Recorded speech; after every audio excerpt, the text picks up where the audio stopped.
continues tonight with the second part of his fascinating adventure with David Tennant. Yes, it's The Satan Pit with David Tennant and Billy Piper. And of course, JT and the Hotastic Panel.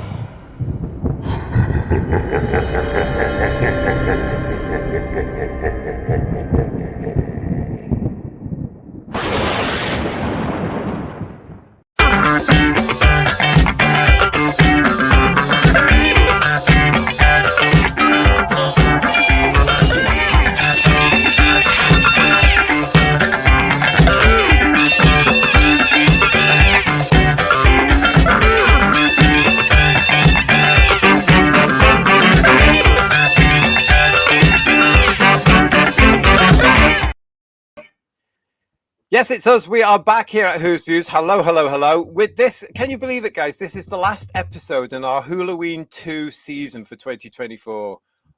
It's been fun. It has. We've looked at some really great stories, and we're ending with a really great story as well, I think. Hello, everybody. Nice to see you. Thank you for tuning in. Thank you for watching us. Yes, it is us here. We are reviewing tonight, as you know, The Satan Pit. It's very, very, very timely as well, because as we are broadcasting, it is, of course, the 31st of October. It is Halloween. So, boo! Made you look. As you can see, tonight I'm joined by Third Doctor Ian, and I've got Emilio Time Lord Victorious here. Hello, gentlemen. Hello. Hello. Oh, and before we get into this, I want to say thank you to everybody that's tuning in again from part one of this. We looked at the Impossible Planet last night. We have had some comments, guys, overnight. So thank you for your comments. Thank you for emailing. I want to say, first of all, I want to say thank you to Leo James Ward, because I missed your score on the TARDIS door last night for the Impossible Planet. You gave it 8 out of 10. So I'm correcting that right now. He gave the Impossible Planet 8 out of 10. Thank you, Leo. It came through as we were coming off the air. These things happen sometimes with these platforms. I also want to say thank you to Rodney Strickler. Thank you, mate. Hope you are well. Thank you for your email. I really appreciate that. Great to hear from you. And look at this. Now, one of our resident artists here at Who's Views, as you guys know, is Stephen Braddock. And look what he sent us for this one. Oh, wow. Wow, that's really good. Yep, that's my ex there. No, sorry. I'm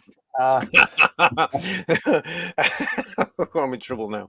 This is, of course, what we're expecting to find down to Pit in this particular episode. And so thank you, Stephen. Good to see you on that one. And thank you very much for sending that another time. Yeah, it really, really is. Really good. So where are we up to? Let me think. Let's try this, shall we? Yeah, so we are about to go down to Satan Pit, aren't we? So where we last left you, of course. Well, the Doctor and Rose have arrived at Crop Tor. Say that again. Crop Tor. That apparently is the name of the planet thingy they're on, the Impossible Planet that they're on. Once there, they find a sanctuary base, which is all sort of spooky and weird, and the TARDIS can't decipher any of the language, which suggests it goes back before time. Once at the sanctuary base, they've started to meet some very nice people, actually, haven't they, guys? Oh, yes, they have. These people are actually decent, hardworking people. Yeah, we all like them. They're very, very nice. Unfortunately, one by one, they all start to get bumped off. Now, as part of this, we've also been introduced to the Ood. I said Ood. There we go. And the Ood and the sanctuary base team tell the Doctor and Rose that they are actually very near a black hole. It's impossible. You can't be. We can't be, says the Doctor. But guess what? They actually are. Rose and the Doctor have a lovely, lovely chat about what could happen if they never get back the TARDIS. Because, yes, the TARDIS has been drowned. It's gone down into the pit before anybody else does. She was very impatient. Not only are the cast being bumped off one by one, but one seems to have a real case of tattoo fetish. He's also got some red contact lenses and looks a bit like a scary rabbit. But there we go. On top of that, they've now gone down to Pit with the Doctor and Ida finding this beautiful place here, which actually is quite nice, suggesting a huge, long-lost civilization.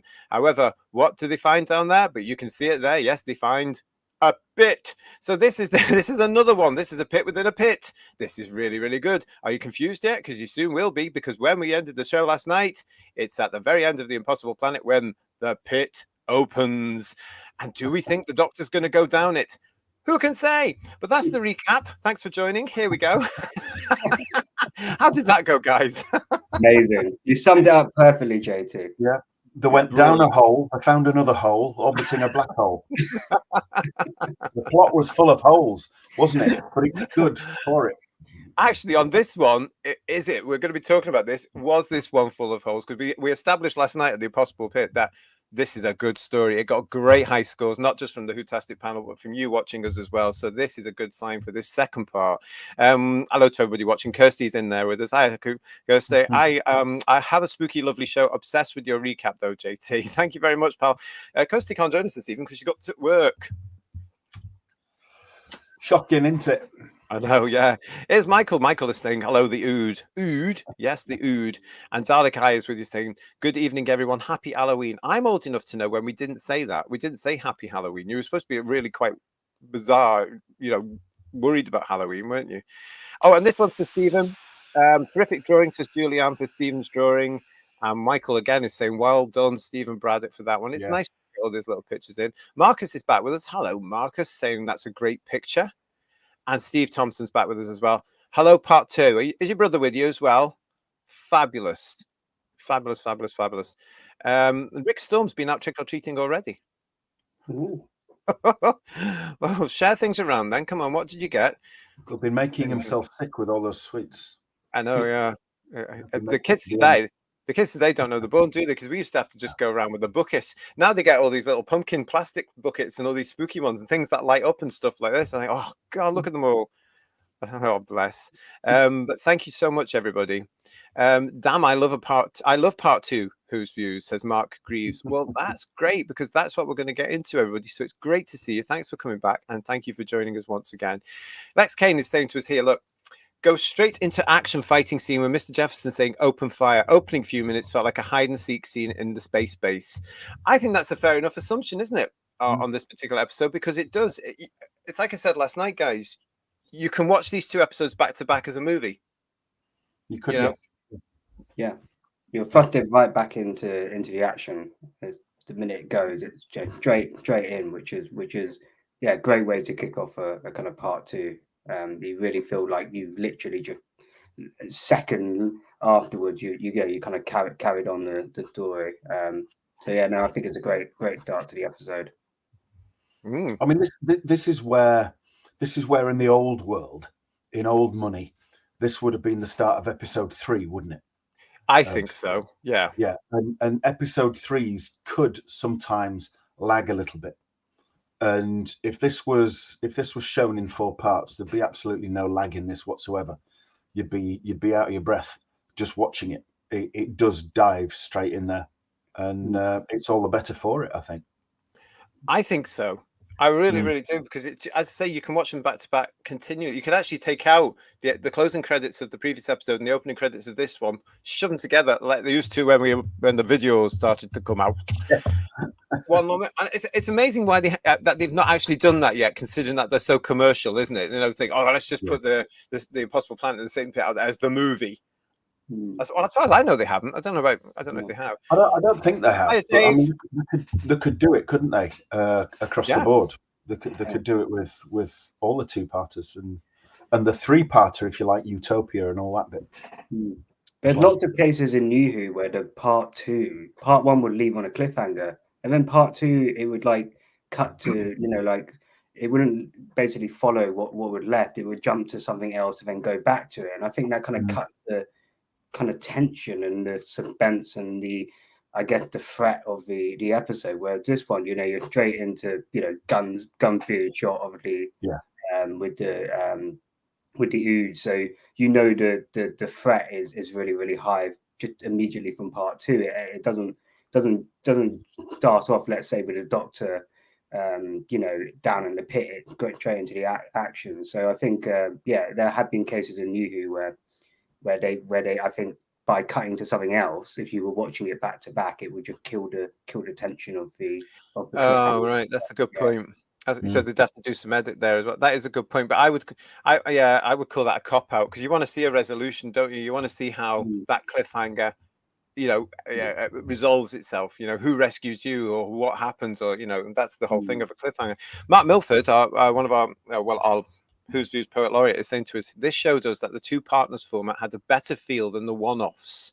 Certainly, I think, Mark, as we were saying yesterday from the Impossible Planet review, when it's written properly, it really, really is. When it's actually, I get the impression here that Matt, who wrote this, understood that this was a big story, and he's written it as a big story. And then, you know, I get the, oh, I can end it there at that mark, and I'll write that so that it, because it's expertly done. I think this is one of the stronger two-parters, Mark. Personally, the guys will tell us what they think about that in a minute. Lex Kane is saying to us here, amazing scene with the Beast saying to the Doctor's history of the Time War, and Bill Lowry is saying, I watched them back to back after last night's Who's review. That's good to know. I'm glad we spurred you on there, Bill. Gosh, Our work is done. Yes, and Dalek Eye is also saying, I watched the episodes back to back. It was great. Yeah. So yeah. Again, what do you guys think about it? I mean, do you agree with me when I'm saying this was expertly written? This is somebody that understood how to do this. Yeah. I think out of all the multi-part stories that we've had since it came back, it's probably this and Family of Blood. Oh, the Family of Blood, yeah. Which have been the standout multi-episode stories. And like I mentioned last night, I think it's telling that Russell T Davies didn't write either of those. Strange, you know. It is strange, isn't it? Yeah. And then that certainly this writer, Matt Jones, never came back with us. Again, we mentioned that last night. I'm still trying to find out if there's a story there. All alleged, all rumor, of course, but I think there might be.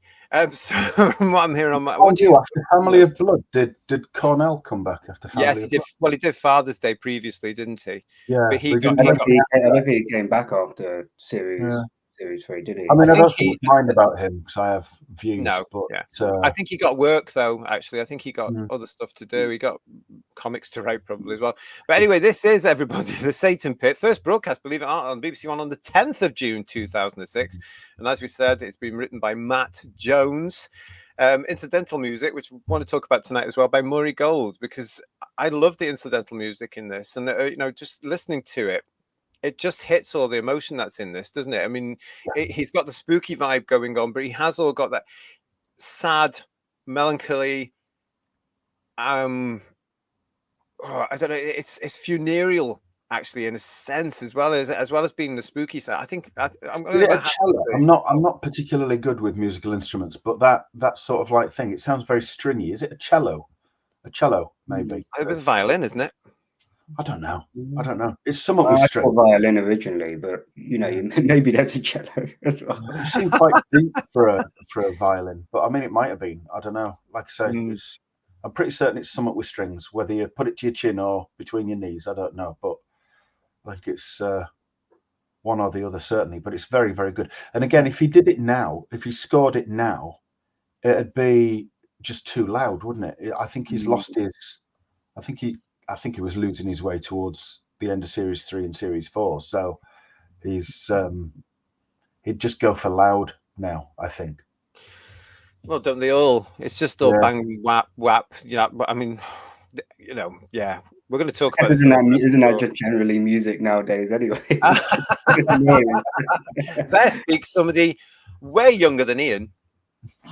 Way younger. Come on, Ian's still what, 25? Oh, God bless you. I wish. Do you know, to be honest, I'm glad I'm not in my 20s in this crazy world that we're in now anyway. Mark was asking this as well. Mark was asking, do you think the writers from early New Who challenged RTD so he wouldn't use them for Disney Who? My opinion that is, it's strange how certain people were used and came back throughout the RTD and then even into the Moffat era, isn't it? And possibly not the strongest one. Maybe I'm doing them a service here, but maybe Matt Jones got something fabulous and went off and did something brilliant. I don't know. All I know is that this was a proper writer that could write Doctor Who, wrote something really enjoyable. Maybe he did think one's enough. I've hit it there. It did happen though, didn't it? A few times. Rob Shearman. Oh, one, got the one, didn't he? Story, Dalek, and it was a stunner. Yeah, and it was the perfect episode at the perfect time, just to give Series 1 that additional kick. And never to be seen again. And Gareth, of course, who wrote some of the most fantastic episodes. Just, you know. Yeah. Well, I yeah. think the argument that because he wrote this episode, RTD didn't want to bring him back because it was so good. Probably a little bit defeated by the fact that Stephen Moffat had written the Doctor Dance with the Empty Child in the first series. Obviously, that was probably the highlight of the first season, and obviously he brought Stephen back for subsequent seasons, and then obviously he became showrunner. So I think if RTD's ego at that time was that big and he was worried about being shown up, he probably wouldn't have brought Stephen Moffat back for each season that he had. So I think possibly maybe it's just a case of he just maybe one episode of writing for Doctor Who was it could be, but bearing in mind that Moffat and RTD went back years. But yeah, and we've had Russell recently say as well, Amelia, why would they give episodes to other people? Because I get paid per episode. So there's an element of that, and looking after your clique. Mates rates, basically. Yeah, basically. I'll do this for me because you're going to get a nice payment here. Paul Rose is saying, evening all, no Paul tonight. No, Paul's got to work tonight. He's been called off to work, so he's gone off to work. He's going around the streets of Scotland dressed as a goblin. That's right. Hope he's wrapped up.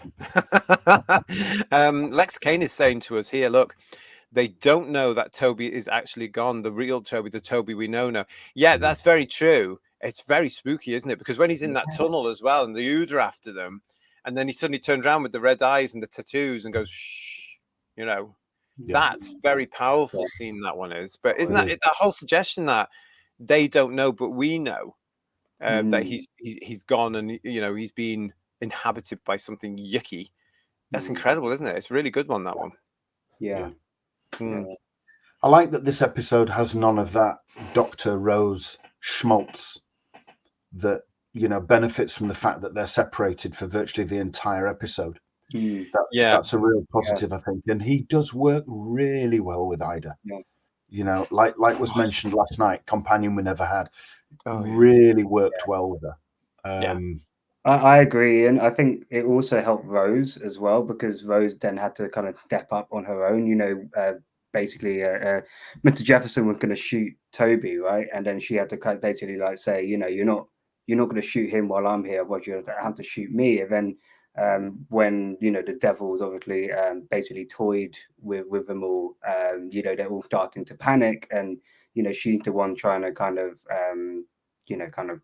alongside the Doctor, but she does try and set them task, right? We're going to get, how we're going to get out of this. So I think it allowed Rose to kind of step up and basically showed her character, her strong character that she does have, that we definitely saw kind of build over the first season. It allowed her to shine on her own. So actually separating them did wonders for the Doctor, and it also did wonders for Rose. Well, it was intentional, that as well, isn't it? Because it's part of her arc, isn't it, to show where she came from as just a the ridiculous nonsense. I mean, I always thought they sort of looked down on the fact that she was a shop girl. And those days as well, that role was very important. We had more shops then, by the way. 20 years ago, we had more shops than we do today, but that was a proper hard-working job, because you have to deal with the public 7 days a week. I mean, come on. Even and again today, even more hard work. Thank you to Mrs. Lisa Pertwee's gal. Nice to see you. Thank you for your super chat. She's popped by to say hi. I'm out for Halloween dressed as My Chemical Romance singers. We demand pictures. Yes, Halloween pictures. Yeah. Well, have a great time, lovely. Have a great time. Yes, we will see you on Sunday, because yes, we will be back, of course, on Sunday with headlines. What else we got here? Noodle Arms. How did the Beast know the Doctor's backstory? Was the Beast a mind reader? Well, that's the thing about this thing. It's never answered, is it? I love that scene where he goes around them one at a time. And we touched on this last night as well. He goes around them one at a time in this episode, making them insecure, making them fear him, because that's what he's getting the power from, isn't it? The fact that, the idea of him, the idea of this entity. And when you think about it, it does touch on the fact that all the cultures around have that equivalent. They have that dark equivalent there, the nasty equivalent. Doesn't matter what faith you've got, there is an element of it there. Do you notice, though, he was basically the Beast was replicating what the Master did in the Demons when the Squire called that meeting in his house, and he just went round saying, "Are you still padding the bills of the local gentry? You know, and does your missus know that you're chatting up the girl in the shop or whatever?" He just goes round them, just saying, "I know this about you." They don't know how. They're immediately on the back foot. It is a because it nerves people. it's a power trip, and it is. And it was, and this Beast is very clever at doing that, because everybody except the Doctor, of course, even though he's a little bit sort of like, okay, how are you doing this? And he actually, I think he generally inside he's going, I want to know how you're doing this, but he just ignores it, doesn't it? Yeah, so all right, where are you from? Come on, who are you? You know, and come in, Beast. Who are you and what number are you and who's going on a date with you tonight? Bill Larry. The Doctor trying to engage. He doesn't want to engage in having to think about it. I think he'd just like to think, okay, this is like every other villain I face. They're just toying with you. Like it's almost like he didn't want to almost engage with the how could they know all of that? Basically, it's kind of him trying to park it to one side. Yeah, because he's white. You're absolutely right. You're absolutely right, because he's wise to these things, and he's met these so-called, you know, devil demon things before. So he's not going to just, you know, go, oh, he generally, right, what race are you? Because that's his belief as he goes on, isn't it? Everybody comes from somewhere. So what planet and what time do you come from? It's that thing we love about the Doctor, isn't it? It's that infinite curiosity, and he won't necessarily judge until he's been there and seen it and got the postcard and the T-shirt from it. Bill, thank you for your comment here. Both episodes were so cinematic they could be edited into one feature film and released into the cinema. Do you know, having said that myself, I suddenly realized that if they do that and it sells more than the Disney Who Series 1 box set, everybody would be in trouble. So it probably wouldn't happen. Can you imagine? Goodness me. Legion of James, you can definitely tell that time, care, and attention to detail was taken to write and construct this two-parter.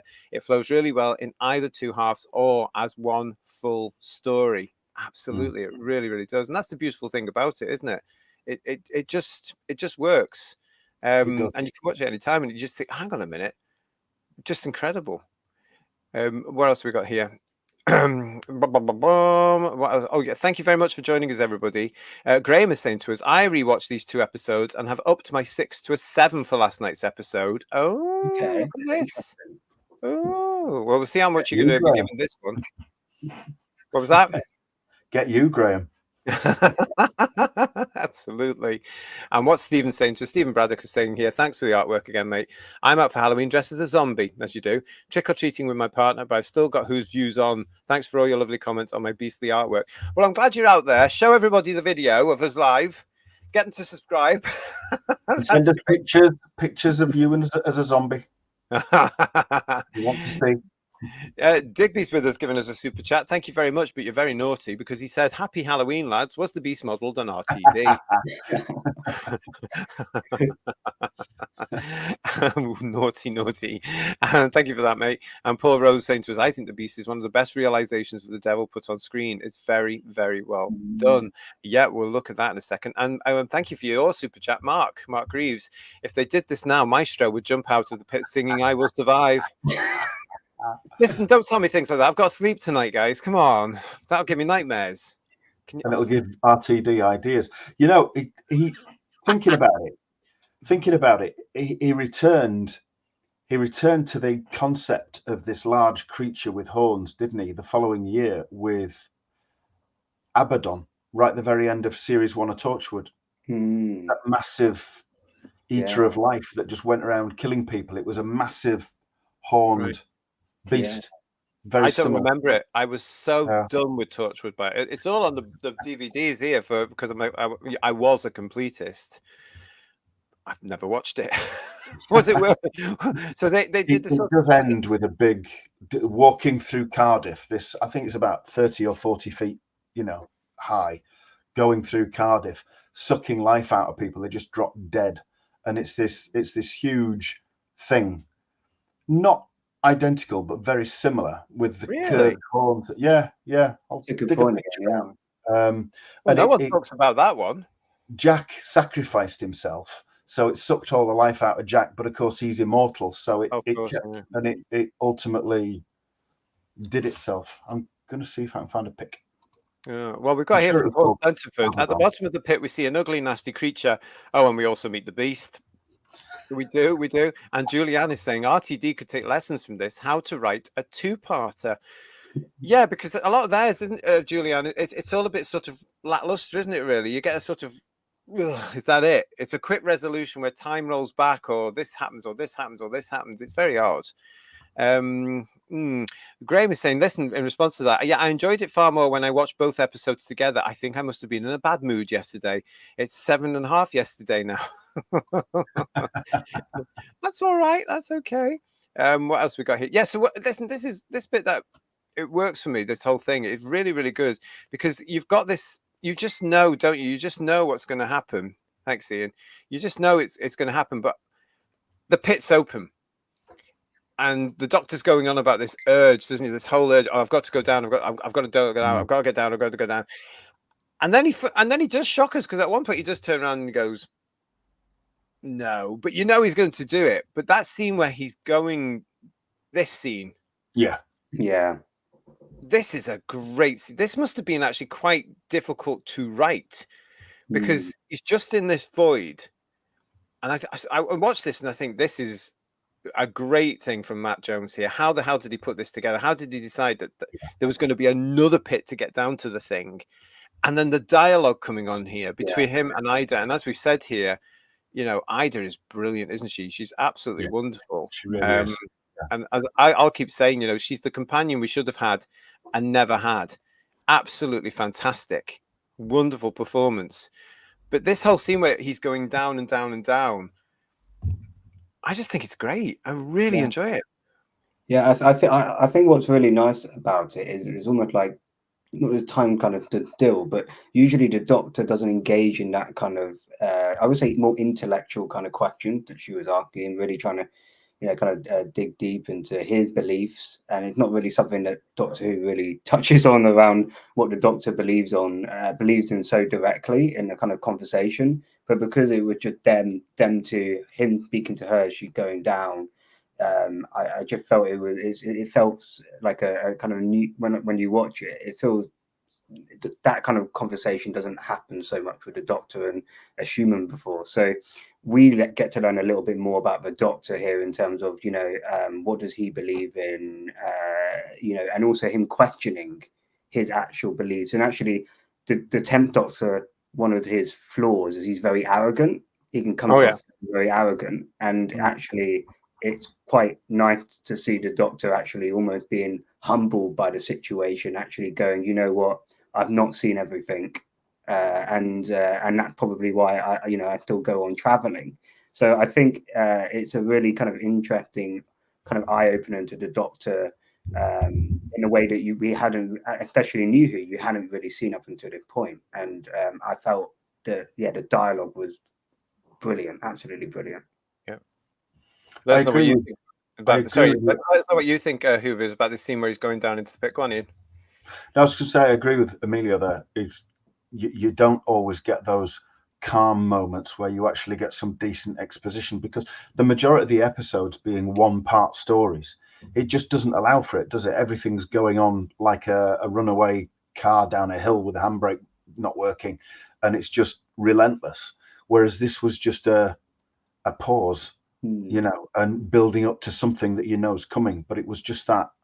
It was really, really good. Really good. I like it as well because it's such a contrast. Now, we talked yesterday, of course, about how at the beginning of the episode, and I think we were all agreed a little bit on this, at the beginning of the episode, it's quite cocky. You've got the TARDIS arriving, haven't we? We talked about this. You've got the TARDIS arriving, and then you've got this whole thing, oh, we could get back into the TARDIS and disappear. Ha, ha, ha, we're not going to do it. Well, look what happened. You lost the TARDIS. People are dying around you. You're separated now. It looks at this particular point that two of them are going to die God knows how many miles below, and she's going to have to pop off and live her life far in the future on a totally different Earth. Yeah, not so cocky now, are they, really? And this scene brings that whole thing out, really, because he's not sure at this point how he's going to get out of this, if he's going to get out of this at all. Part of me actually thinks, who views that at this particular point thinks this is the last hurrah, so I might as well just enjoy every second of it, because there's no way I'm getting back. You can't get back up there, and they're gonna pop off in a minute in a rocket. Yeah, I just love the contrast. I think that's it's a nicely really good done. point. Yeah, because it's like they're almost insufferable to be, and even the Doctor and Rose's relationship in the first half is very insufferable. Like it's just quite annoying. They're going to be quite annoying together. But it's a very interesting contrast to the second half of this episode, especially even when they kind of reunite at the end. And we'll go into the ending of the episode, but the conversation in the TARDIS, it's almost like their relationship, both of them have been humbled by the kind of the episode, and that's probably they needed that actually. If you think about the They needed context, the kick up the arse because they're not quite that arrogant again as they were at the beginning of the Impossible Planet again in their time together. Certainly in the episodes that we see that follow them, they're not quite there again. Digby Strawbridge is saying to us here, the beast in the Satan pit put me in mind of the depiction of the devil from Disney's Fantasia. Oh, that's a great point. That I know what you mean. Bill, RTD's two partners usually consisted of an exciting, thrilling first part and a flat as a fart second part. That's what I was saying about the point. Well, they are, aren't they? And Moffat can be guilty of that sometimes as well. I think where you just go, oh, was that it? Oh, you've turned back time again, Superman style. Oh, and a cop-out ending. Turn back time, exactly. Reset everything. Yeah. I mean, the big one for me on that one was it The Last of the Time Lords, the end of series 3, where it's just a reset button, everything goes back. I mean, and nothing happened. Everybody's fine, except for the main characters who remember every single minute of it and feel the pain and can't share it. You could argue there's a little bit of that with how the TARDIS is just there, but it had been set up at the beginning of the episode. The TARDIS had fallen down the pit, and I think David's acting at the end when he sees the TARDIS, and he thinks and we believe that the Doctor thinks he's dead, basically, that he sacrificed himself, basically. So you believe the Doctor. So I think it gets away with it this episode, although you could say there's a little bit of kind of convenience there. Totally. But again, I think it's all part of the beauty of the script, because there's the TARDIS lost. And then, as we've just shown there, hey presto, ta-da! There she is, ready to take him home. Everybody's happy. I love that. I love that bit though. After everything that they've been through, and I know we're skipping ahead, but I that bit there. And then suddenly, there's the bright blue box, and he's just happened to find it by crashing into it. And David's reaction to it is, oh, or the Doctor's reaction. It's just sheer relief, isn't it? To say, oh, of course, because it wasn't guaranteed. I love that bit. I just think. Do you think the TARDIS literally took them there because he was fed up of Rose and the Doctor being so annoying in the TARDIS? Was like, you know what, I'm gonna send you here so you guys can get humbled. I've had enough of you. Get out. Well, it could well be. Noodle Arms was saying to us, I am the temptation. And that fall into the pit was great, wasn't it? Just, I loved how they did that, because it was just blackness, absolutely spooky. Amelia, how old were you when this was broadcast in 2006? 10. You were 10, yeah. I think if you're a little bit younger, that scene could actually be really one of the standout images for you, because it's just blackness and the orange of the Doctor's suit. That could really stand out. Marcus, what he's saying, 8 characters, very few sets, great supporting cast, and the Devil. Absolutely. I mean, this is proper Doctor Who, wasn't it? Steve Thompson is also saying, love the scenes between the two of them as he descends. It's touching. Yes, it is. And this is a new character. This is a character who's only just met a couple of hours before. This is why, I remember in 2006, Steve was thinking, she's got to stay, and she's not going to. What a waste of time. Some of these beautiful characters they've come up with in this modern version of Doctor Who. I'm not calling it New Who anymore, because it's not. It's very old now. It's a case of like missed opportunities. So many of them. There's a show there, Copyright Who's Views. I think we might do that. Paul Rose is agreeing with what you guys are saying. It's nice to see the Doctor vulnerable and without all the answers too. Curiosity and courage driving him on. What else we got? Oh, and we've also got Dalek Eye saying to us, I think the Beast reminded me of the devil from the fantasy movie Legend with Tom Cruise. I'd forgotten all about that. Tom Cruise, yeah. Komodo was actually saying, I don't see any need for the drop. We know he's not going to die. It's just extended the scene for no reason. I'd have to disagree slightly on that, in the sense that I think the purpose is that the Doctor doesn't know how far the drop is, and I think it's again it playing into narrative of the unknown that's kind of set up throughout the whole episode, but also, you know, the Doctor, you know, pulling the rope, and like he, you know, it's got to show that how curious the Doctor is. He needs to think that, you know, maybe I could land, but maybe I couldn't. So I know as the audience, we know the Doctor's going to survive. I mean, you can say that about every episode of Doctor Who, right? But I think it definitely worked for the narrative personally. That's my opinion anyway. No, I know what you mean. I think it does work for the simple reason it's part of the plan. You know, because he's reading these things, these hieroglyphics, isn't he? You suddenly realizes, you know, there's a story here. But part of that story was getting him down there, because if this beast ever found a way of escaping, somebody had to go down to stop him. Now, obviously, the beast's jailer didn't care about them going back up. It's a one-way trip. You know, this was a one-way trip. And it's a shame. Maybe that writing that's at the very top there that Toby has deciphered by here were the instructions. You know, this is how I look at it. This is what you've got to do. We want you to do this. These are the signs. You get down there and you stop the thing. You know, so I think it does work, because it all comes together again in the script that Matt's written. There's an airfield down here. Why was my descent controlled? Why have I landed, not crashed? I love it. Thanks, Komodo. Nice to see you. Ida gets it, says Julianne. Why the Doctor can't resist going into the pit, which is why she would have made a great companion. Rose just wants a mortgage. Can't argue with that, though. No, you can't really. She's automatically thinking about going off and living together on Earth and stuff like that, whereas I just thinking, right, the other. Yeah, I know what you mean, Julianne. Mr. Jefferson, what an action hero he was to the end, says Lex Kane. There's an awful lot of that action stuff, isn't there? The opening scene of episode 1 is rather good in my opinion, because it has the classic set of Hubri and Nemesis. Oh yeah, well, let's get into this, because obviously we get down. We all know what goes on here. There he is. He's going down. He's going down. As we say there, he actually finds what's going on. This is really good stuff for me. This is borderline horror for me. What's going on? The way it's all set up, the fact that he finds these. There's a little bit. I remember when these things turned up. I thought, oh, hang on, there's a bit of a Pyramids of Mars decision going on here. What's this about? You know, but they look fantastic, don't they? It's really good setup. And then we get to see the old fella himself. This was just amazing stuff. I mean, this is really early CGI, and I know I'm very critical of the latest version of Doctor Who and its early CGI, but this still looked quite good, I thought. Yeah. It still stands up well today, that one. It really does.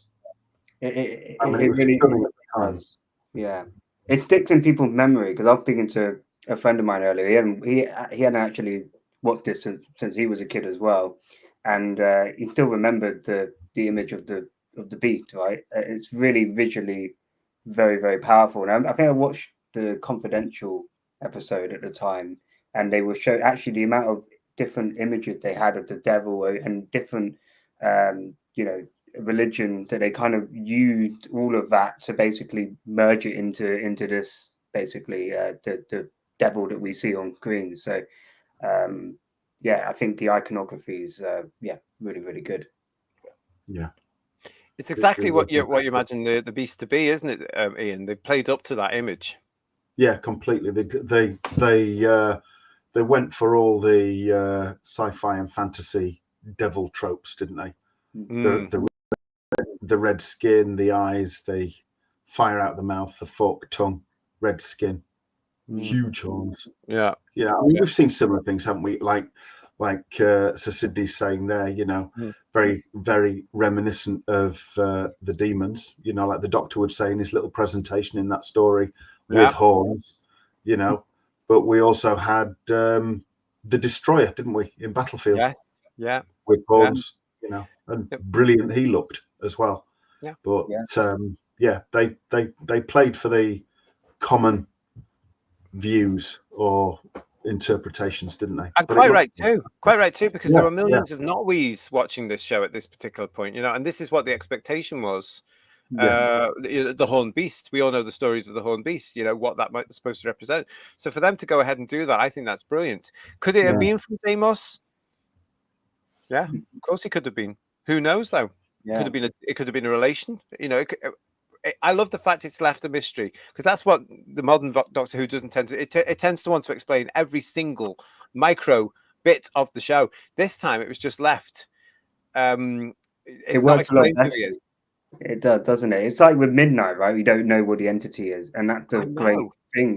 You know, sometimes leave it up to the imagination. But I also think the CGI. One thing is that the whole idea that this is the physical body and not the mind, basically. And I think it does a great job even in the CGI of looking at it, and it just like there's nothing behind it, right? It's just almost like an empty. It's basically just a physical shell, basically. And I think it does a good job of that in the imagery. Yeah, it does. No, you're right there. And the fact that it's all chained and stuff like this is part of what the Doctor's telling the viewer. He's telling the story of this, isn't it? We've got some great thank you for Marcus, who was saying it's very striking, definitely leaves a mark. And Digby here saying fascinating thing that the beast shaped the Osirans and the demons. And Julianne is saying the CGI beast was nearly 20 years ago, and it's infinitely better than the recent CGI dog. It really is. And on less money. Yeah. We've got Garbage coming back to that one saying, yeah, but that's because they gave a damn 20 years ago, unlike now. This is the thing, That'd isn't be it? true. You compare this, what we're watching now, from all those years ago, The Impossible Planet and The Satan Pit. It's so much better than what's been just produced for 2024 in every sense of the word. Great casting, great sets, great leads, great music, great CGI, great effects, a great story. What's gone wrong? Where the hell have they gone wrong, guys, with this? Yeah. Great acting, great direction, great production values, and no agenda.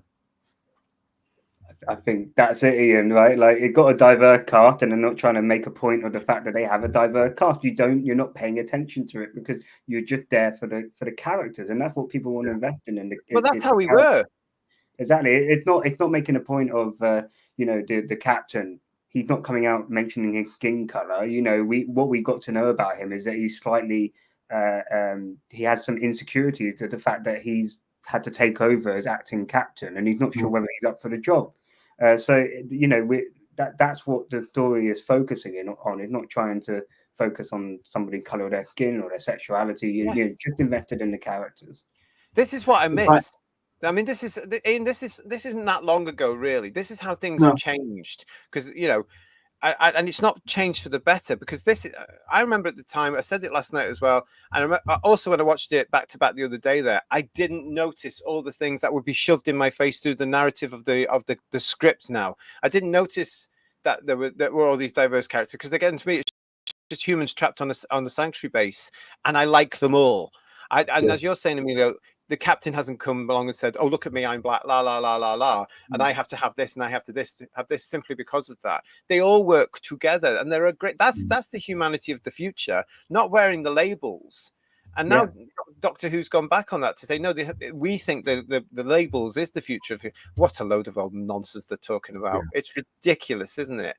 And it's such a shame. Thanks to Lex, Ian, just before you tell us that. Yeah, it's for your super chat, Lex. The Beast scene for part 2 was still getting put together when part 1 is airing.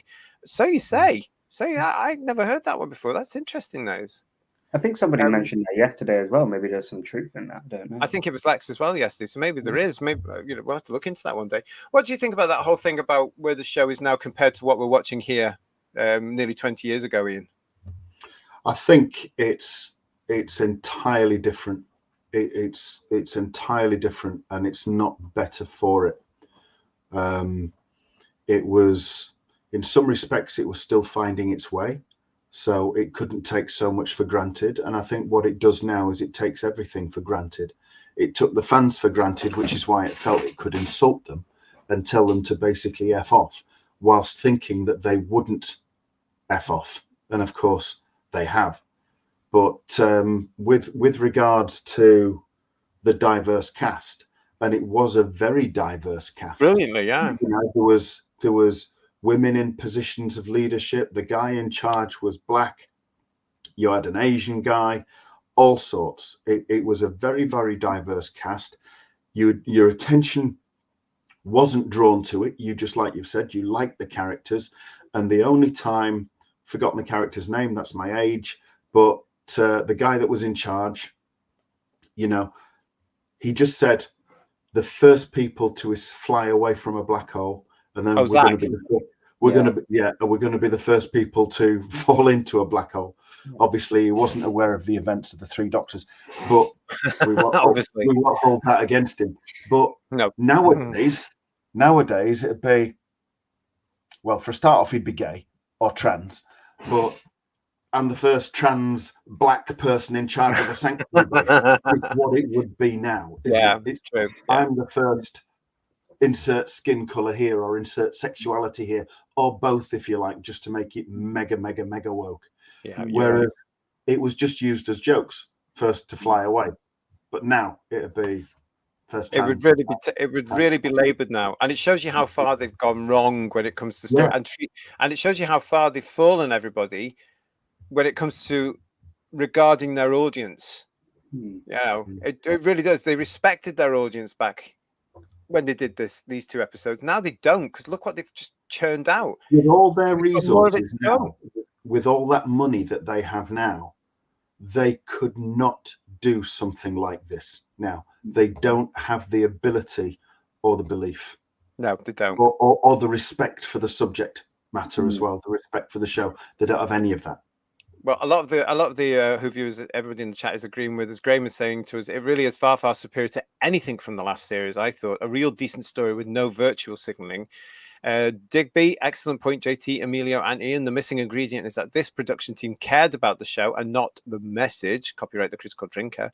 Mark Milford is also saying to us, is there a formula between Pyramids of Mars and the Satan Pit? Elements include ancient evil, resurrection, mythological roots, ancient artifacts and keys to power, physical and dimensional barriers. You could say so. You could actually say so. They're both dealing with some sort of being that we don't know much about and shouldn't know much about, and there is a history to that. There's a culture there. I love the fact it was never explained, and sometimes things need to be left unexplained so that the viewers left wondering and wanting to know. I think that's nice. What else here? Noodle Arms, they think that Doctor Who fans will accept anything. They think we'd eat if it has sugar on it. That's a brilliant example, Noodle Arms, of how they've lost respect for their viewing audience, and in the case of Doctor Who, for their fan base, because this is the stuff they were doing in the second series of this version of Doctor Who. What are we going to get in the next one? God knows. We're certainly not going to get anything like the Satan Pit and the magic of it, or even the talent that's in it, I'm sure. You're treating your audience with the fact that they're intelligent. And kids are extremely intelligent and a great imagination. If you think about the themes of the episode, they are very adult themes, insecurities, belief, kind of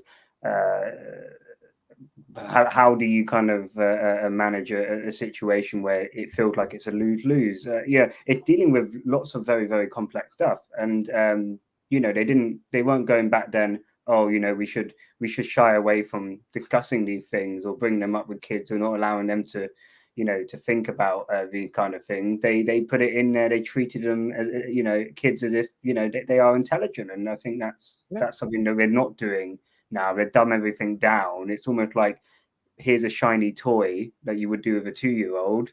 Look at this and that going to satisfy you. There's no substance behind anything that the new show is doing. It's basically all gimmicks and ticking boxes, etc. There's no depth to any of the episodes you watched in that last series, and it probably speaks to the fact that there's probably not that much depth. The people that are writing them. Totally.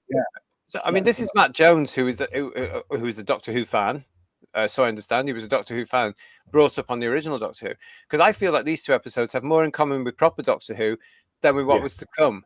Because it is a story. We've got beginning, middle age, it's characterization, there's tension there. There are these themes. But that's what television should be doing as well. I mean, Terence Dix and Barry Letts and Robert Holmes always said, let's treat the kids as children, but intelligent ones, as little adults, basically. And this is what this, I think, does as well. And it just manages to do it because in those days, obviously they weren't worried about scaring the kids. You had things through, the empty child and stuff like that would scare the kids. Nowadays, they won't dream of scaring the kids because they believe it's going to put them into some sort of trauma. That's nonsense, isn't it? You know, it's absolutely, you have to be frightened as kids. As we said last night, you have to have that, you know, because it's part of your journey to adulthood. Can I just talk to Paul Richards here? Mm. The doctor here almost says he loves Rose. Then he's pulling faces when working out how to overcome the devil. His OTT acting drives me crazy. And then Komodo comes back saying, here, Tennant's overacting is laughable. The face pulling is completely out of place, but Capaldi would have nailed it. And then Paul Rose comes in. At the time, it was popular, prestigious, and took itself seriously. It's all long gone now, Ian. No, absolutely right. I mean, around the time of Empty Child, some friends of ours had two girls that were 8 and 10, and they were both petrified. You know, if it was bedtime and the mum went, "Are you my mummy?" they just screamed. It really did, but in a good way.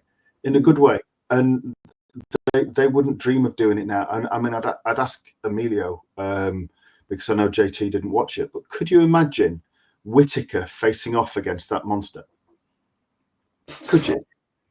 Obviously not. No, don't give me that, please, Ian. I don't want that image in my head. Yeah, sorry.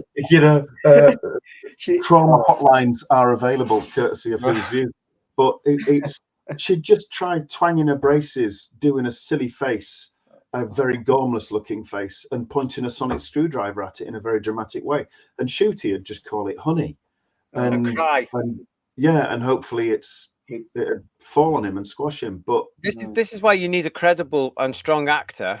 Yes. Take that the way you want as the lead for Doctor Who, and I don't think we've had that for some time since Capaldi. No. Basically, I think that we've had two spectacular miscasts. Because as you say, I totally believe what you're saying there. If you'd given this, I can't talk about Whittaker because I never saw it, but if you give this to Gatwa, I don't think he has the gravitas to carry off this role. Tennant manages it. Komodo, I think Tennant just manages it. I understand about the gurning and stuff like that. He's still finding his way as the Doctor, and at this point in 2006, I'm thinking I'm not sure about this. You know, I don't know about it. You've been too Tom. You've been a bit too Tom Baker for me, and you can't do that. You know, Tom's Tom because he was basically playing himself. You know, you can't kid a kidder basically. So I know what you're saying about that, but I think he just manages to scrape by on this. He's got the gravitas that you need to Tennant in this to pull off that scene. And with I think if you put Shooty there, you know, he's 30 years old, but I think he's probably got the mentality of a 21-year-old or 22-year-old. So certainly looks like I it, think doesn't it? Also on the actor, like, you know, they can be, as you've seen with like Peter Davison or, you know, David Tennant, I think is only like 34 when he did this. So only a few years older than what Gatwa is now. But you can, you know, you can really feel Tennant as an actor with his face, his eyes. This person is a much more mature person than Shooty Gatwa, and you know, he really kind of like he owned the scene, the present that he has.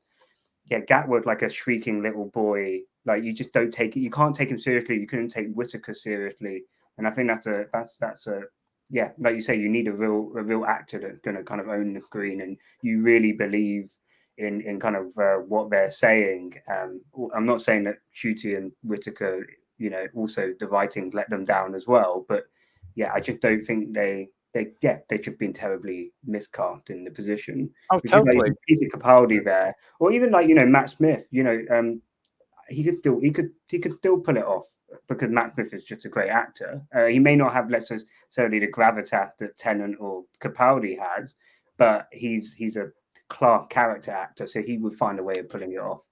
Actually, you know, this now you've mentioned Smith, I reckon that the Impossible Planet and the Satan Pit, Smith could have pulled off brilliantly because his Doctor was so different to Tennant, and I'm going to say that it was a character performance, and there would have been that element of mystery rather than that zaniness that, you know, all this sort of high energy stuff that Tennant had.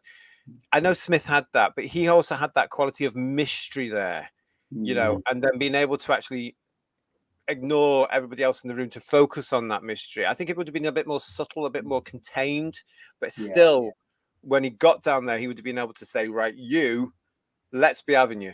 You know, what is it? And I think he would have pulled that off. We are getting from this part of the chat here as we're reviewing the Satan Pit as part of our Wholloween 2 season, the last episode in our Wholloween 2 season for 2024, by the way. Getting a lot of chat. So let's have a look and see what they're saying, guys. Paul Stenterford, modern Doctor Who, particularly the last couple of seasons, can't even really be described as Doctor Who. Here. This is what happens when you have political activists writing and producing the show, and indeed running entertainment in general, and listening to other people who they think are right about everyone and kissing their asses.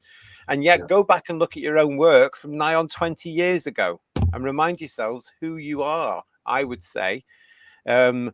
RTD never understood the Doctor's character. Here, the Doctor is hinting at loving Rose. No, it's not right for the Doctor. That's from Paul Richards. Again, I'd agree with that. Komodo. Any of the supporting cast would have made better Doctors than the last two. You know what I'm going to say there, Komodo? Any of the male supporting actors possibly could have. I think Ood would do a better job, to be honest. Get one of the Ood number one, or get Ood number one. Yeah, well, now that apparently, because the Doctor can be anybody and everything, when is it the Ood's turn, actually? When you're going to get an act in an Ood mask being the Doctor? Can't offer more diversity than that, JT. Well, exactly. Who's to say now that he has to remain humanoid? Aratu, you could be back soon, son. You could be there. I know he's watching. What's this from Steve? They've taken us, the audience, for granted. It's an arrogance that's crept in for a few years now. Yes, and yet it's not in this one, is it? It's such a shame. Oh, yes, you're right, Lex. The poor Ood, as they became the Ood we know, left behind on the planet, going into the black hole. That scene is horrific, actually. I don't like that scene because they're shaking and they're terrified and they're scared. I know. It's like a puppy left on his own somewhere. You don't want to, like on his own. So cute. Yeah, and you do feel for them in that scene as well, because and yet you get that lovely tribute at the very end where he starts to go through all the Ood have died on the planet, which is all of them. Let's face it, and that is quite nice. But it's that just one scene where they've woken up, they're shocked, they don't know what's going on, and they're terrified. Oh, it's awful. That's the sort of emotion I like in Doctor Who, not all the lovey-dovey nonsense. What's this from Paul Rose? It's staggering. How do you take something so beloved and popular and completely destroy it? DEI and the message. It's selling your soul for a paycheck at best, a real worry if you believe it. And we know some of them do. We know some of them do there. The other pull, I think we're up to 4 pulls at the moment on the pullometer. It needs decent science fiction writers because today it's written by entitled fanboys. Oh, yes. Well said. Well said. It is, isn't it? And don't they know it, Paul? Don't they know it? And don't they let the rest of us know it as well? And have done now for nigh on 20 years. There's a certain writer, I'll tell you now. I used to know everybody and Paul. I used to know with friends of mine. I used to know him before he had a hit with some writing partners, and then he got into going to Doctor Who, and then write all these sort of things, and just didn't talk to people, didn't talk to us, didn't acknowledge us one day, and I was like, oh, fine, okay, there we go then. I hate all that sort of stuff. I just think, why? What's the point? What's the point? What else we got here? Bill. Matt Smith could have faced down the beast. Gatwa would have burst into tears. And Graham saying to us, to be fair, Tennant was decent, but up to Tom's level, nowhere near for me. Yeah. Although there were certain inflections or way he was doing things. I thought, oh, I know which Doctor he watched there. Yeah. To bring that in. Yeah. Is it when he goes when he pulled the face, he's like, oh no. He's talking to himself. I think that's a very kind of Tom Baker. I reckon if you probably got David Tennant 2 years down the line to do this episode again, he would have been a lot better for sure. Well, we have to remember this is the early days for him, isn't it? Yeah, it is. He's still finding his way. Exactly. Yeah. What have we got here? Tennant doesn't really have the skill to be convincing in that scene between the Doctor and the Beast, in my opinion. Yeah, I said that, didn't I, Paul? But thank you for that one. And Enspiel's joining us. Hi, all. Hello, mate. How are you? Nice to see you. Good to see you. As we're talking about the Satan Pit here, have you seen this? Yeah, Lex Kane is asking us, is the Doctor Ian regenerating? He'll be back with us in a minute. He'll be back there anyway. Don't worry about it. He'll be back with us in a sec. What else we got here? Stephen. I agree. The poor Ood are like a bunch of cowering kittens about to die. That scene is awful, isn't it? It really, and I wonder as well, because they have been through the mill in these episodes. They've been established as nice characters, haven't they? They've been established good, and then they're used by the Beast quite blatantly. They get the old red eye thing going here. Well, they're slave to the humans, and then they're basically slave to the They beast. get a rough ride, Yeah. don't they, Emilio? They really do. It's not fair. I'm glad that I think it's really good that they followed up on this episode with the Planet of the Ood, and obviously the Doctor highlight that he felt bad that obviously he would never able to save them. So it kind of then that was also a really strong motivational driver for him the next episode to do something about it. So I'm glad that they actually didn't just leave that; they actually followed it up, and it did make for a good episode in series 4. So yeah, I'm quite glad that. Yeah, it wasn't just left with the Ood dying about it and the Doctor just forgot about them, you know. Yeah. And it's brilliant because the only reason they come back is they were popular. And here they are here. I still find it incredible as to why they were popular because, you know, they did go bad for a little while. And I think it's because of that resolution because everyone goes, oh, wow, what a shame. Oh, no. And then because we had little children and we had 10-year-olds like you at the time. Oh, the Ood, the Ood. Do you remember? Because the action figures were coming out. They were all over the shop. I saw children with the action figures and stuff. When they appeared at the proms and stuff, everybody wanted pictures taken with the Ood. They were one of the success stories of the reboot version, really, weren't they? And just, I think it's down to the fact that they were lost in the story and generally abused, basically. That too, and I think because we hadn't really seen at that point, would you call it nice aliens? Because they are, they're nice aliens, and you do see, and actually, the Ood do have a significant factor in the 10th Doctor's run because you know if the Ood that appeared to him before he dies, he has obviously a very good relationship with one of the Ood Sigma.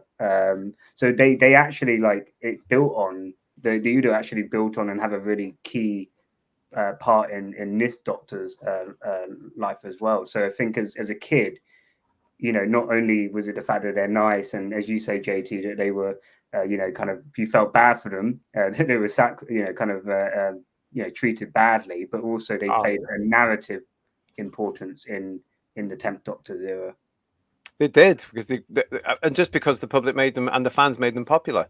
You know, and that's brilliant. And I think that's down again to this story and writing them properly. And a sympathy from the viewer comes out because we just said there, you know, every time I see that end now, where they're all, oh, bless them. Oh, bless them. Don't somebody save them. It's awful. Ood lives matter, says Paul. Quite right, too. And Steve Henley, nice to see you with that's very Ood. It's a good word, Ood. And Enspiel saying to his Ian, interestingly, if I rewatch any Tennant stories today, they are generally ones written by writers other than RTD. That's the big thing, isn't it? I do like when they brought back the Ood, though. And again, if they did it now, it'd be linked to Britain was the only country that ever did the slaves ever in the world. Isn't Britain bad? And it'd be an allegory of British slavery without having any of the positives about stamping it out. But then when they brought the Ood back in series 4, that they carried on that they were slaves theme and saw them liberated, which was great with their big sort of like central brain thingamy. And it was a really nice story arc. And then, like you said, Amelia, with Ood Sigma and that coming through at the end when he ultimately regenerated and stuff. It was a nice arc for some really successful original monsters before they got too obsessed with bring everything back. You know? That's a really good point, Ian, around they didn't politicize it. They didn't, you know, because it's basically human beings as a whole, right? And talk about because slavery existed in all of human culture, not just the British Empire. Slavery existed way before that. You know, so the fact that it's more of a point of, you know, you've got friends of the Ood, and you've got the people that are kind of blind or you know, are forced for slavery. It's not. It's more of a moral debate between good and evil in a sense, and it's not trying to politicize it against, you know, Britain. Like you say, 2024, 100% they would. Oh, it was awful. Yeah. Exactly. I'm very surprised that's I mean, because the other reason, of course, let's be very practical here, that they came back is because yes, they were popular, they knew this, but also because they had the costumes and the mask in stock. Let's face it, they were there, and that's why I'm very surprised they haven't cropped up so far in this in this new version as well, because of the fact of their backstory here, so that they could get more. We sort of had it something similar with Dot and Bubble, I think, for 2024. But I like the way here, this doesn't preach, it doesn't lay down the law, it doesn't put their opinion in, it makes you think. So wherever you're in the world looking at these episodes, it's made you think. Now, so we will think differently in the United Kingdom about this than they will do in America or Australia or anything like that, because our history, as it keeps saying on headlines, is totally different. Yeah. Sorry, but it is. We are different. Mm. And we got rid of it a little bit earlier. So that's why Rose is a little bit subtle. And she just pointed out in shock, in a sense, what? But the line coming back is, well, no, they want to do this. It's as though the humans have been nice to them, you know. So, oh, well, you want to do this? Okay, we'll let you. But that's completely disproved a couple of years later in their own story, isn't it? So actually, no, there are always going to be humans that are going to twist that and utilize it. And that's the horrific element, I think, for these lovely, lovely creatures. It's bizarre. Yeah. Graham is saying, I think the Ood look absolutely fab and are iconic monsters from New Who. However, on the back of that, it is pointed out by Dalek Eye, the Ood were never monsters as such. They're not. I mean, because they're telepathic, they can be controlled. That needs to be looked at with possibly not with the Ood, but with something like. I find that whole thing here, and this comes into the Impossible Planet and the Satan Pit. These creatures are telepathic, so therefore easily controlled. Yeah, that's quite horrific. That is really. I mean, it's not pushed here because there's so much other things going on, but you don't necessarily miss it here. It's played on later on. I think that could be played on a bit more about you know, being let's tell. I mean, it's very Blake 7 in a sense. yes. I think if you compare it to the Schumann, JT, that actually I always wondered why didn't the devil just possess all of them, like, you know, all the humans, because he possessed Toby. But clearly, as you say, the Ood are much easier to control, where he can only basically possess one human. So maybe that's quite an interesting kind of. It doesn't really get addressed by the episode itself directly, but you could certainly take it as basically Satan or whatever in the story can only really latch onto one human, but the Ood can, you know, because of their nature and the way they are, you know, he can possess them quite easily in comparison. So quite interesting.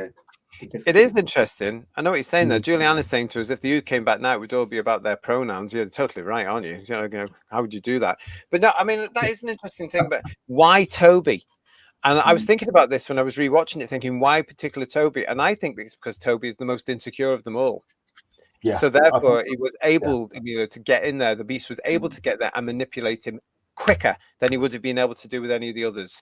Because look how shallow JP as well. Totally. If you think about it, he goes, you know, when he's going around kind of picking on each of them, he's going into like their kind of deepest insecurities and more kind of very emotional ones. Whereas and then it's just like the virgin, you know, it's quite a shallow, well, not shallow, but it is an insecurity to have, but it's the shallowest of everybody else's, if that makes sense. So that probably, yeah. He's the easiest to, I mean, he wouldn't be able to do this with the others so much because they are stronger. You can see this as well. And I think the way Will Thorpe is playing this actually helps towards that, because he is playing him as a very stuttering, mumbling, shy, insecure being. You really, and that's brilliant for him to play the contrast, because when he's inhabited by the Beast, it's He-Man suddenly, isn't it? Do you know? And that's what I think it is. So I think this again shows that the Beast is very, very clever, because here he is going through this whole stuff that the Doctor learns about how to escape, and suddenly there's a human way up there that he can use. Whereas with the Ood, yes, he can use them as foot soldiers only, but he couldn't necessarily use an Ood to get back to Earth. That's the other question I want to know. Why Earth? Why is he so desperate to get back? Is it because humanity has at this point, of course, spread across the stars and Earth is still the home planet, the dominating force? And what would he do when he get there? Is he going to unleash the fear? Oh.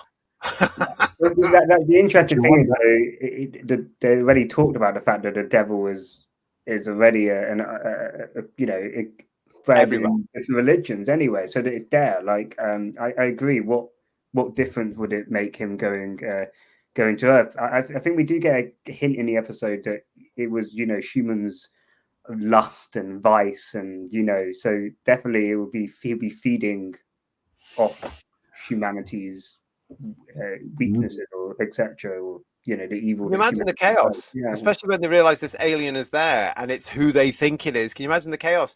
I mean, it wouldn't be much. It would be the same today as it would be 400, 500 years in the future. Everybody would go around going, "Ah!" They'd go insane because we're already seeing that in society today, aren't we? Really, it's as though it depends, wouldn't it? It depend, wouldn't it, on how he could transmit himself, the beast.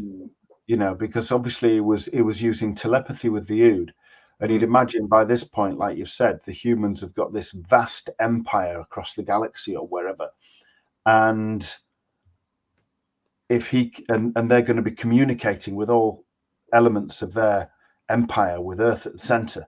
If he takes Earth and he can communicate over the airwaves, if you like, he could probably pretty instantly spread himself to every corner of the human empire. Totally, very quickly. Do you think, Ian, it would have been good when we get to the last scene in the spaceship to actually have seen something more from Toby or the Beast in terms of actually trying to spread himself to other people? Because I don't think we really get a sense of the underlying threat if he get to Earth. We don't know what the full capabilities, or we didn't get to see that on screen. So it would have been nice maybe to see a bit more of a threat at that point in the episode to show that he could kind of, you know, maybe latch on to Danny, or, you know, to say, you know, just add something different to the equation. I mean, he got taken over, didn't he, when the hieroglyphics from the pottery disappeared off the pottery and appeared on his hand. Don't turn around. Yeah, that's where it sort of like got him. Well, he was warned.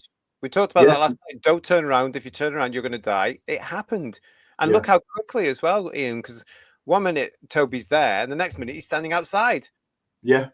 Gone. Yeah. Completely taken over. And that's the beast. And we know that, don't we? Because we had that whole stretching out thing. That is that's the beast in a physical form on the surface of the planet he's been trapped at for millennia. That's why he's so happy. If a beast can be happy, it's all done very quickly. Poor old Toby, I say. He was told not to turn around. If anybody says to you don't turn around in that sort of circumstance, don't turn around. Close your eyes and get out of there quickly. But I did like that scene in the spaceship though. At the end, I thought it was really good to a brilliant resolution as well. You know, shooting out the window, unbuckling his seat. He goes flying out, and then the shield comes down. It's just the whole way that they're all panicked. You've got this absolute demon literally next to you, strapped into its seat, but you're strapped into yours. And yeah, I mean, you're just gonna freak, aren't you, if that happens? Oh, totally. I thought the whole way that was done was wonderful. I like the way it was directed. I like the way it was written. I like the way it was performed. And again, I'm going to say, the actors knew what they had here with this script, and they enjoyed every single minute of it because the performances are stellar from all of them. But I love that bit where they've actually got this thing. You know, there's Tennant all that way. He's millions of miles away by this point, or thousands of miles away by this point, all the way down in that at the very bottom of the core of this planet.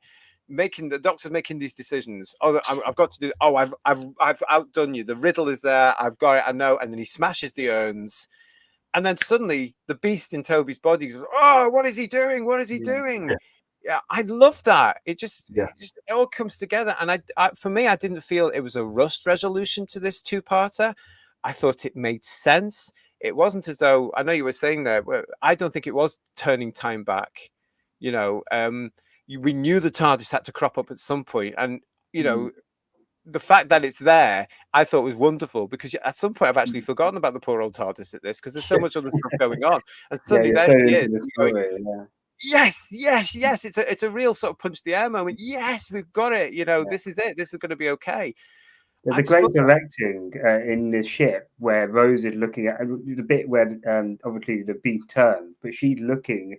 And then it's the way the directing works to suddenly, like, for her to view and see, you know, Toby obviously with all the patterns and the devil shouting and in rage, basically, I thought was really, really good. And I thought the actor who played Toby did a great job of just the pure anger, like panic from the devil and what the Doctor doing, etc. I thought that was really, really well executed. I just love that whole scene, and I don't feel it's a cop out. I'm going to say it again. I really don't feel it's a cop out. I think it's a proper resolution. Stephen Bradley saying, resolution, it really is. Well, it ties it all up lovely. You know, the fact that, you know, as you're saying in that scene where they're trying to fly away from the planet, and suddenly the beast is in Toby's body, is getting, what's he doing? And he's going back, and he's starting to bit this. Hang on a minute, I'm worried because this human body could die. You know. And then he's crashing the one there. So his physical appearance down there, his real body's being destroyed as well.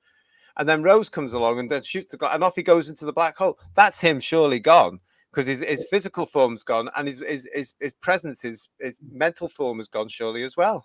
Don't you guys have one little issue with that in the sense that she shoots the window and like they're all able to breathe? Like I think there's a bit of you have to hold your disbelief, disbelief a little bit, and I think it is again another slight convenience that, you know, there's an emergency. I mean, it's a sci-fi trope. There's an emergency kind of shield. I do think I thought as I've got older, I looked at that and I thought that's a little bit. Like as a kid, I didn't notice it, and kids wouldn't notice it, and that's fine. But I think as you grow older, you kind of noted that and can nitpick at it and say, well, yeah, it wasn't that logical in that sense. So you could, but you know, I think you've got to hold your disbelief a bit there to think, oh, actually, for television, this is slowed down a little bit. Because surely, if that actually really happened, and God forbid any of us were in that situation, millions and millions of miles from home in cold space, you'd never get me there. Never ever get me out there, not a chance. But you know, you get all this stuff going on there. I reckon it's supposed to be a bit quicker, so that she's got that. The poor old Toby who's now gone, and as the beast has gone out there, and then he's got that. I reckon it's a bit quicker, Amelia. Shall we agree on that? Shall we say the scene? I'll suspend my exactly. Like, you know, let's take the fun out of it. Yeah. Noodle Arms is saying to us here that the fire from Toby's mouth is a great addition to that. It really is, because it brings that scariness in. And again, Murray Gold's music in there, the way it's shot, the action from it, the reactions to it. It's a scary scene. And I reckon some of the kids must have been like, because that tension's building up. I think it always helps as well that the Doctor isn't there. You know, the Doctor is not in that scene. So if anything goes wrong, there's no guaranteeing they're all going to get out of it, because the Doctor, it's his show. You know, we do know, as you were saying earlier, at some point, yes, he might regenerate. So that's a death in a sense, but he's coming back because it's his show, unfortunately. So I agree with you on that one, Noodle Arms. Brilliant. And Mark is saying, says Mark Milford, does it seem like the Doctor took somewhat of a backseat while the supporting cast drives much of the action and tension, allowing us to become invested in the other characters? I liked it. Yes, it does to me, and I liked it too. What about you two?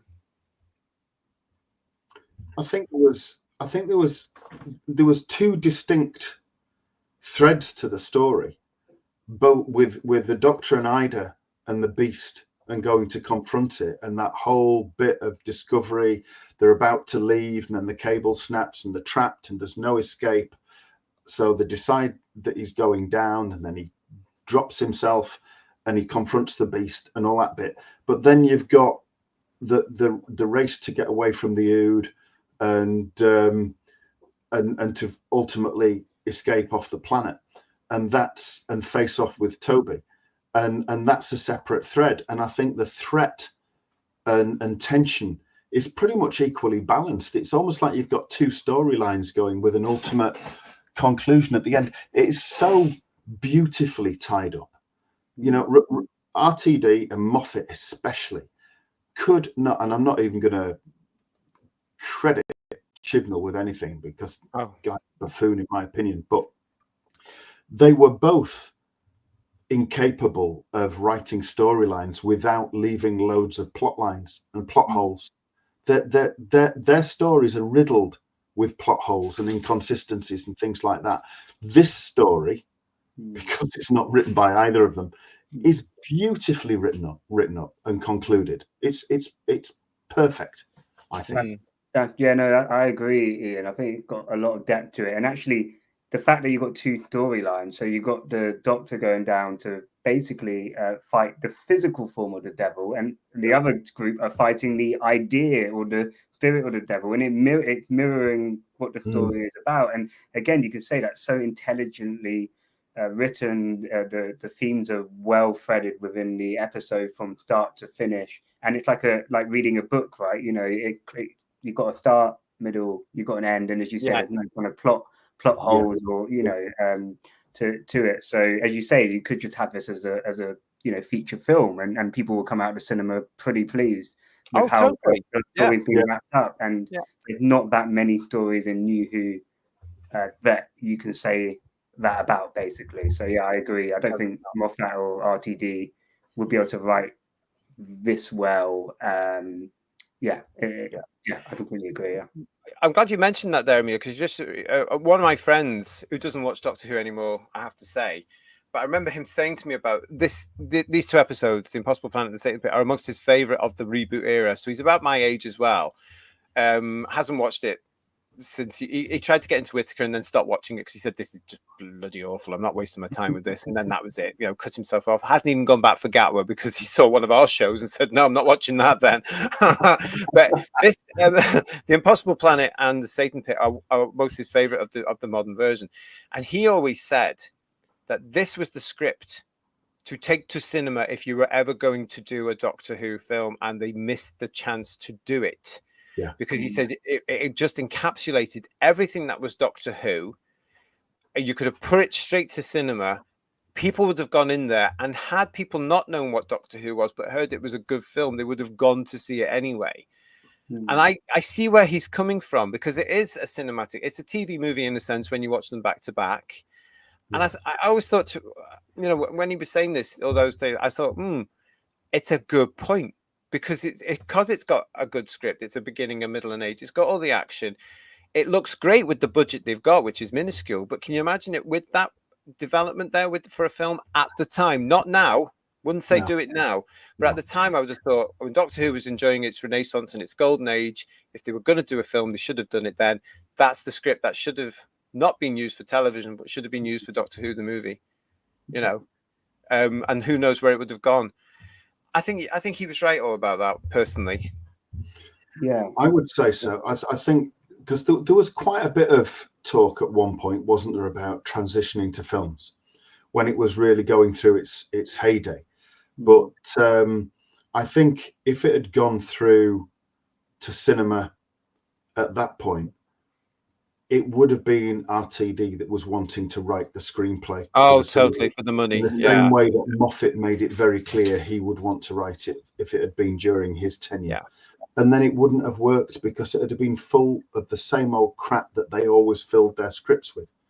Whereas this one, apart from your mortgage and that little bit of schmaltz, will you live with me forever, that kind of rubbish.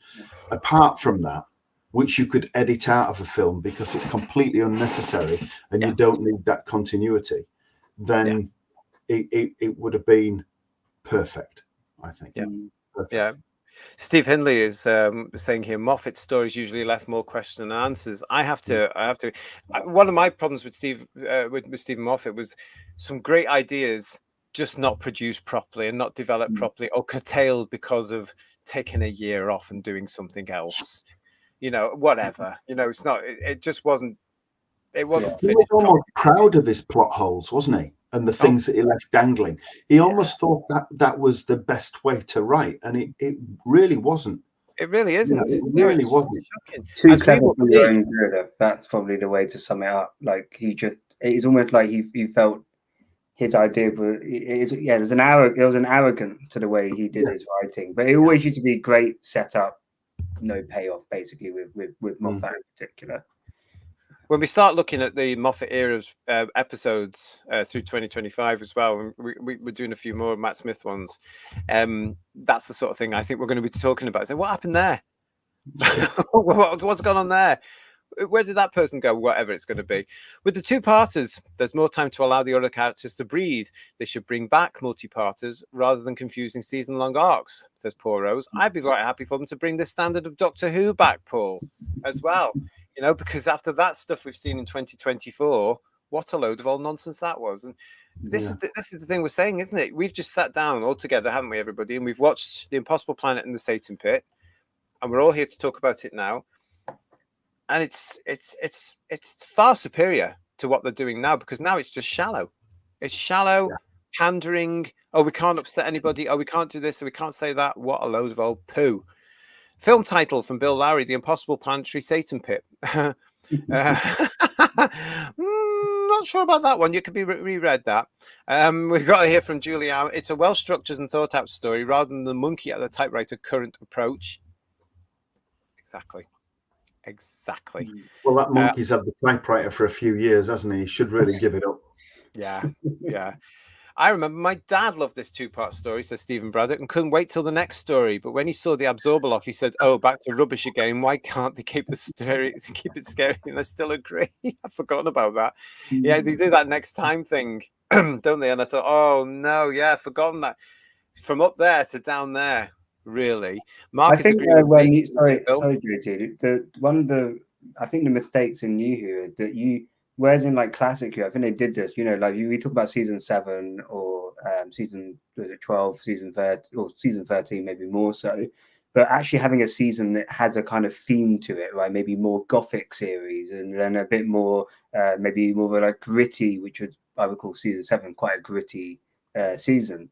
And so I think they should have done that in the new Who series. Maybe have like 80 like a theme to the series in terms of the types of episodes you were going to get. Maybe you could have one that was slightly different, which I think is good just for some variation. But I think that would have worked better if you got like, let's say, 3 2-parters that were similar to this in terms of the Gary, the threat. Then I think it would be a much better series of Doctor Who to go and watch, and it would get rid of all the crappy filler episodes like Love and Monsters and Fear Her that was added into it. So I think they missed the trick there in not taking some of the stuff that they did in classic Who and trying to bring that into the new series. It's like I said last night, though, for our Impossible Planet review, you've got fans running the show. Then you still have, and they believe all the stuff that we had in the Wilderness years, Emilio, when we were looking back fondly at 26 years of superior time travel television and saying, oh, Doctor Who's format, oh, it was wonderful because it was adaptable and it can do this and it can do that. Now they've just, over 20 years, they've just proved spectacularly, in my point, no, it's not, because there's certain things you can't do with the Doctor Who format, as we've just seen. But they're insistent. Oh, it's flexible. It can do this. It can do Bridgerton. Oh, it can do drag queen villains. Oh, it can do no, it can't. It doesn't work. And when you look again, like these 2 episodes we're discussing here, this is how you do a Doctor Who. And it's great when you look back in hindsight. At this series, the second series of the reboot Who from 2006, and you're looking at what they're giving as a whole. There's a couple of hits, but there's a lot of misses. That's all I'm going to say. And again, ideas that aren't produced correctly. But we'll save them for some other shows. That's a really good point, JT. Just one more thing quickly. Yeah, of course. What you just said is, if something trying to identify and say we can do it can be anything and everything, it had no identity. The same way people say, if you say what do you like about Great Britain, and you just say diversity, what's great about Great Britain, that means you don't have an identity to your country. And it's the same with Doctor Who. The minute you start saying it can be anything, change to anything, what is Doctor Who? What makes Doctor Who work? What's the identity of the show? And I think that the people that believe that then clearly don't know what is the identity of the show. Yes, it can change and shape, but at the heart, it got to have the kind of key thing that make Doctor Who and what makes Doctor Who successful tend to be, if you look at even in New Who, it's the 2-parters that have been the most successful stories, not the kind of one-off. We've had a few one-off episodes like Blink and Midnight that have worked, but you've got to understand what works and what doesn't work and what the identity of the show is. And I think by just saying it can be anything, you don't understand really what Doctor Who is. We've also got, because it's fans doing it who believe all the mythos that we created in the 90s, quite frankly, with all the reviews and the in-depth studies and Doctor Who magazine doing this and that, which was all fun at the time and all interesting, but you should never have been taken into a new version on television. What the secret of Doctor Who is, quite simply, in a nutshell, Doctor Who is about a man in his time-traveling police box fighting monsters. There you go. That's the premise. But they've forgotten that, and they've added all this nonsense on top of it. I can't remember what the new season 1 stories are, says Noodle Arms, are called, but can remember all these ones like it was yesterday because they had an impact. That's the big thing about it, those original stories, some of them are memorable, like these are memorable because they have that impact. Absolutely, Noodle Arms, you're absolutely right. And I want to say hello to Joe Parker. I've not seen you with us before, so welcome to Who Views. It's nice to see you, Joe. The Doctor Who episode that I really enjoyed was Blink, but if I look at the Who Boo Whoniverse on iPlayer, apart from the oldies, there's not many I would watch. Yes, welcome to Who's Views, Joe. We know exactly what you're talking about there. It's lovely to see you. Blink, we looked at that in our Wholloween series last year. Blink on our review, so you can go back to our reviews playlist or our Wholloween playlist, and you'll see our review of Blink because we did that this very night last year. So there you go. What else we got in the chat? Nice to see you all. Steve's asking us, Steve Henley, why does RTD have to write every story now? Well, it's because he's paid. It's all about the money. And bearing in mind these days, as we talk about on our Sunday show, Headlines, which is our political show here on the channel, there's only 8 episodes. And that was always the plan. It was always the plan to do 8 episodes in this new version. Oh, yes, it was always the plan because that's how television is made now. You don't do any more than 8. Get a bloody grip. You do when you've got a huge fan base, or you did have from around the world, don't you? You feed them. You feed them. You don't just say, oh, here's 8 and we're going off to do something else. Oh, please, how disrespectful. But yeah, it's all down to money, isn't it, guys? Yeah, so really is.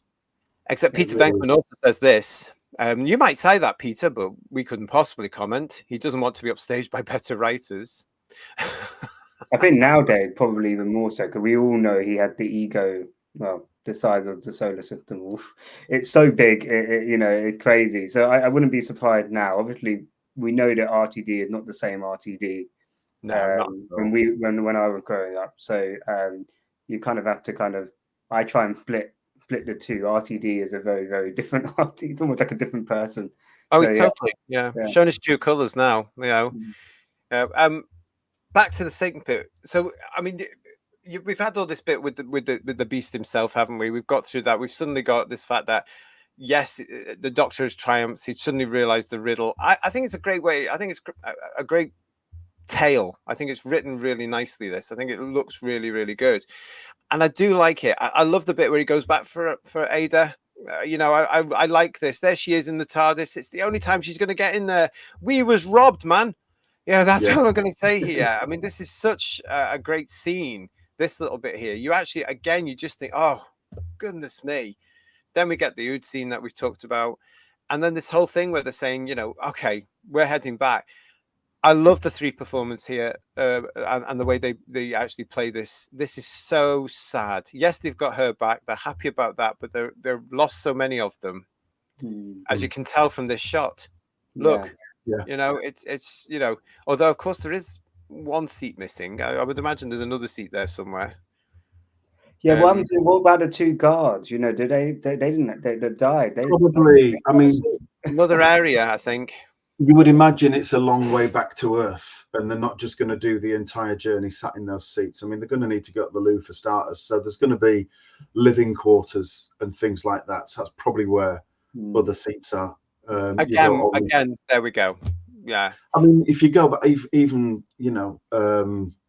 what we had or what the Americans had up until about 12 years ago with the space shuttle, that could take 7 people, and that was on 2 levels. So you don't know. You don't know.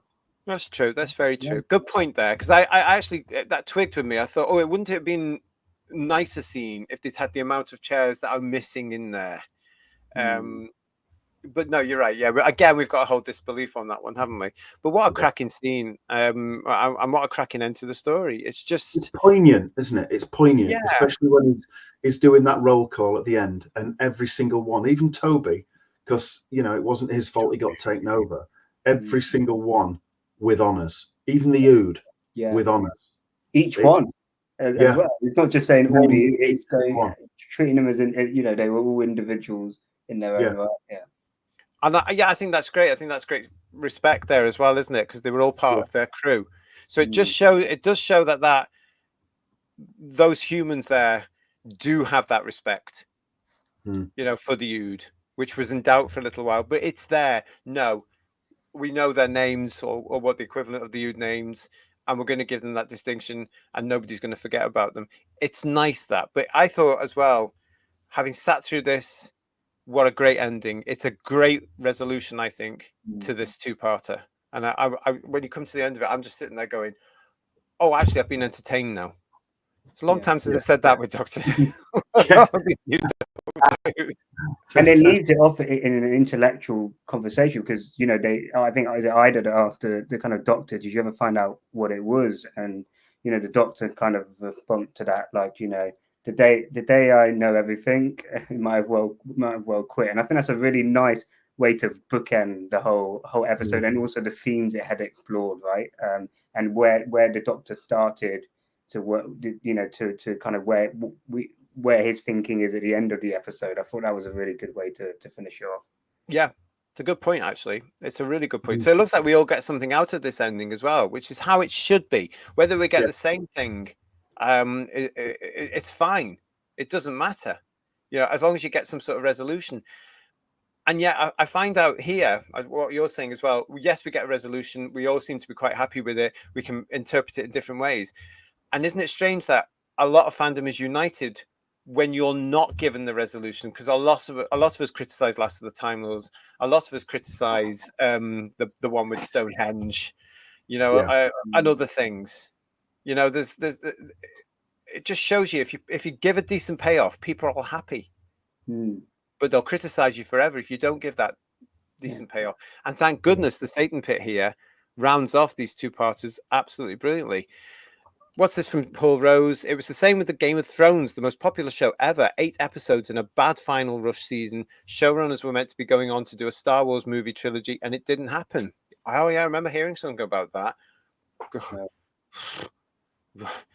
Yeah, I mean, the entertainment industry loves giving itself pats on the back and giving rewards. And we've been saying all year, haven't we, Ian, on headlines?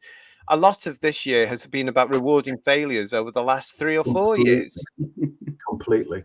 You And what they don't understand is that your die-hard viewers, your core audience, your fan base, they invest.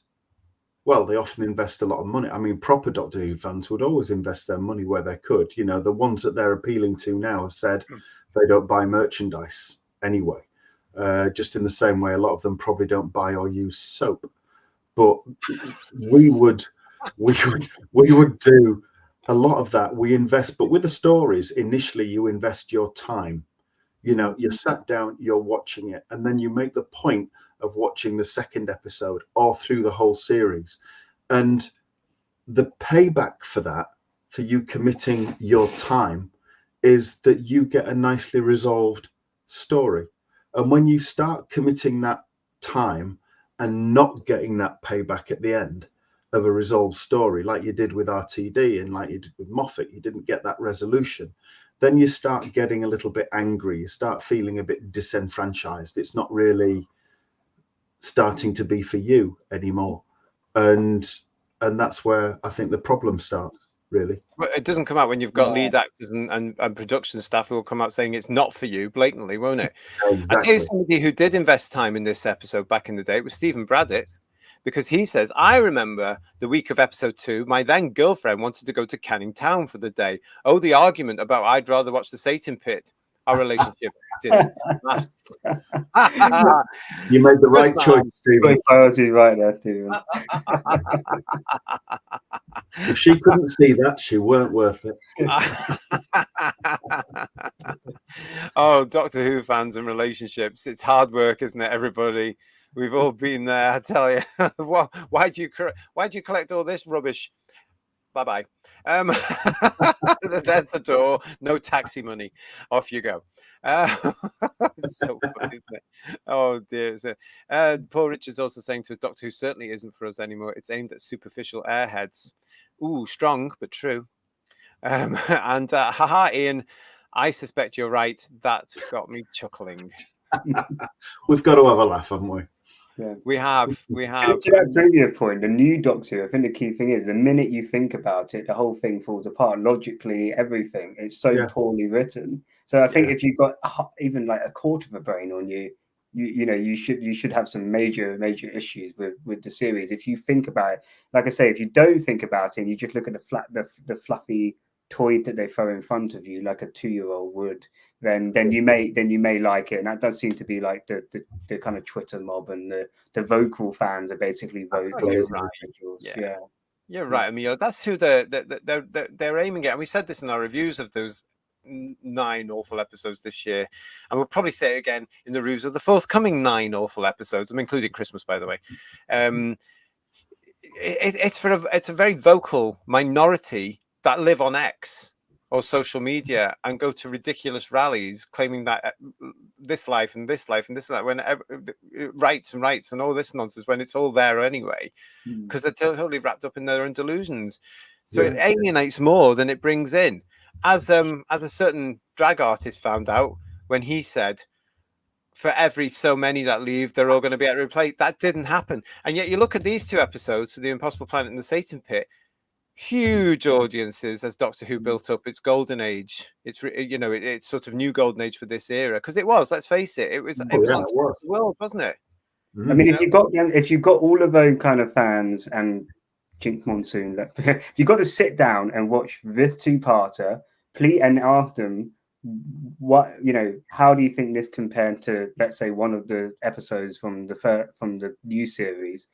I think if you got them really to sit down and think about it, if they were able to move past their own kind of ideologies, I think they would also come. I mean, anybody logical should come to the same conclusion of realizing actually this is a lot better than the dross you've been served. I know. It's like I was saying last night when we were reviewing Impossible Planet. I'd love to see how these young people that have just come into the show now, for whatever reason, react to Doctor Who as it was when it came back in 2005. Because it's a completely different beast, pardon the pun. But it's not the same. And everything they're looking for and love and adore in this nonsense that we're getting today is not there. It simply isn't there, because back then, as we've all said in the chat, they cared about Doctor Who. They were cared about entertaining us. They cared about this and that. And yes, there's some things like plot holes and stuff like that. But that agenda is not really there. It's just television. And in the case of these 2 episodes, good television as well. Yeah. I reckon they'd freak if they went back and saw this on the iPlayer. I mean, that devil there, way, boo. Cancelling. All they had to do was keep on making things like this in the same style, and it would not suffer any dips or anything. But they just couldn't do it. They thought they were better. The ego got too big. I think they thought Doctor Who kind of peaked, didn't it, by the 50th anniversary? I think they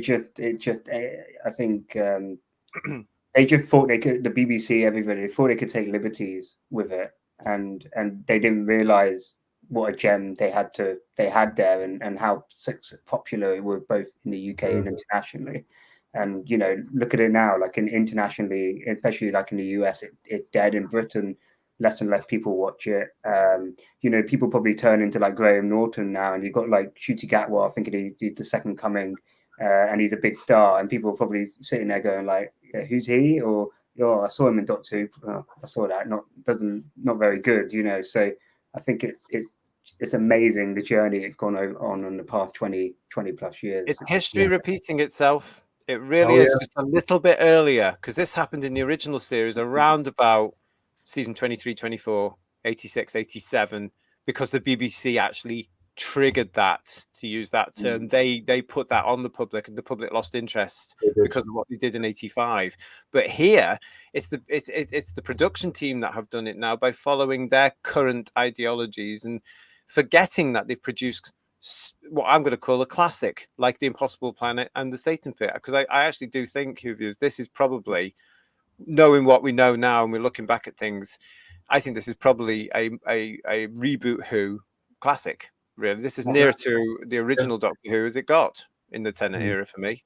It really is. It's up there with I guess the Doctor Dancers and The Empty Child is up there with I actually quite like The Silence of the Library and The Dead.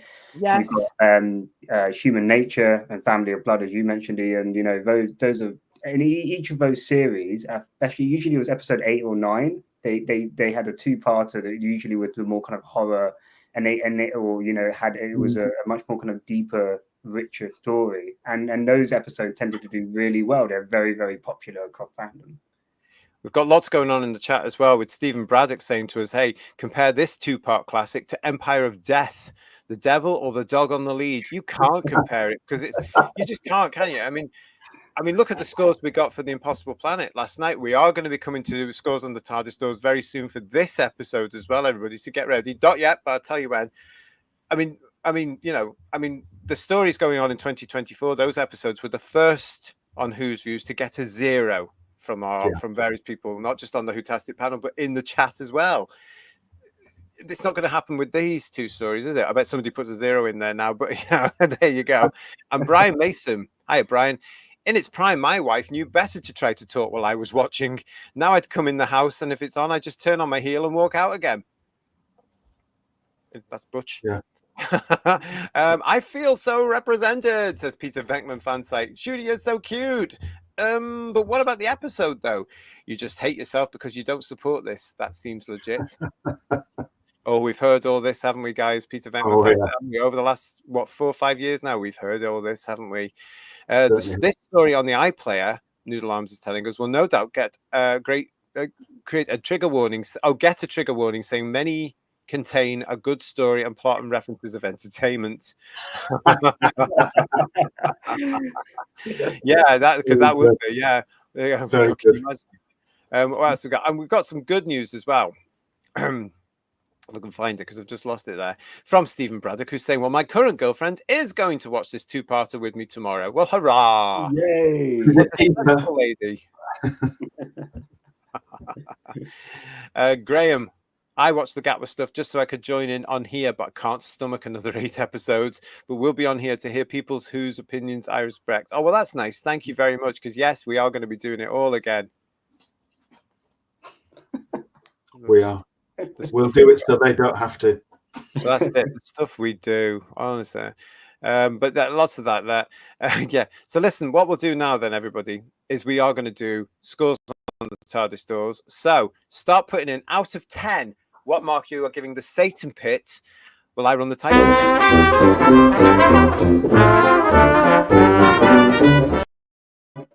Yeah, so out of 10, please start putting your scores on the TARDIS doors into the chat, please, everybody. As I ask third Dr. Ian, what you're going to give out of 10 for the Satan Pit.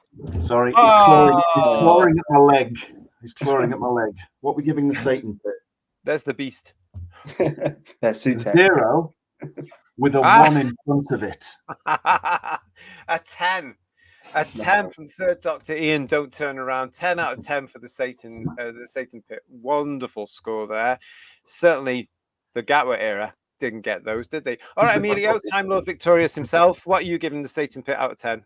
I'm going to go with the same score I gave part 1, and I'm going to give it a 9 out of 10. I think the only thing that held me back were the things I mentioned around kind of I had to suspend my disbelief on as an adult, which I'm kind of thinking practically how that would work, and unfortunately that's where my mind went to. So just that. But I think in terms of the acting, the way the payoff, the way the episode ends, I think the directing, the music, you really can't fault it in any of those areas. So I think that's why not a 9 at a minimum. I think if I could give 9.5, I'll give 9.5. You can give a 9.5. Well, I'll give it 9.5. Really good, but 9.5. I'm not sure what he's going to be up to tonight, but we do have somebody joining us for scores on the TARDIS doors now. It's Jack, Drawing Jack. So hello there, young man. How are you? Nice to see you. Sorry, I'm really late. You are very late. We're just about to wind up. I so know. summarize your opinion of the Satan Pit and give us a score on the TARDIS door for it.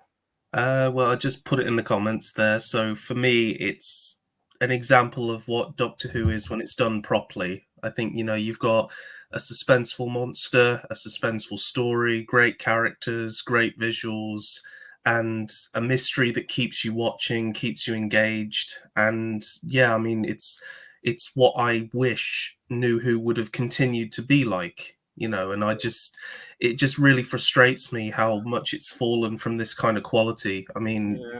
I always recommend this one, and I always love asking people at work or people round about my age if they remember it. And a lot of people say, yes, I love that one. Oh, And it right. really does stick out, you know, both amongst guys and girls, you know, just like, oh, yeah, that's one of my favorites. That's the first one I saw, gave me nightmares, you know, all those things. Wow. That's what Doctor Who does when it's good. So It's good for for, yeah. me, this one, like everything, the score, the acting, the visuals, the everything about this one just stuck in my head. And you know, it is to this day, I'd say, in my top 10 maybe stories, maybe of all time. So both classic Wow. and New Who.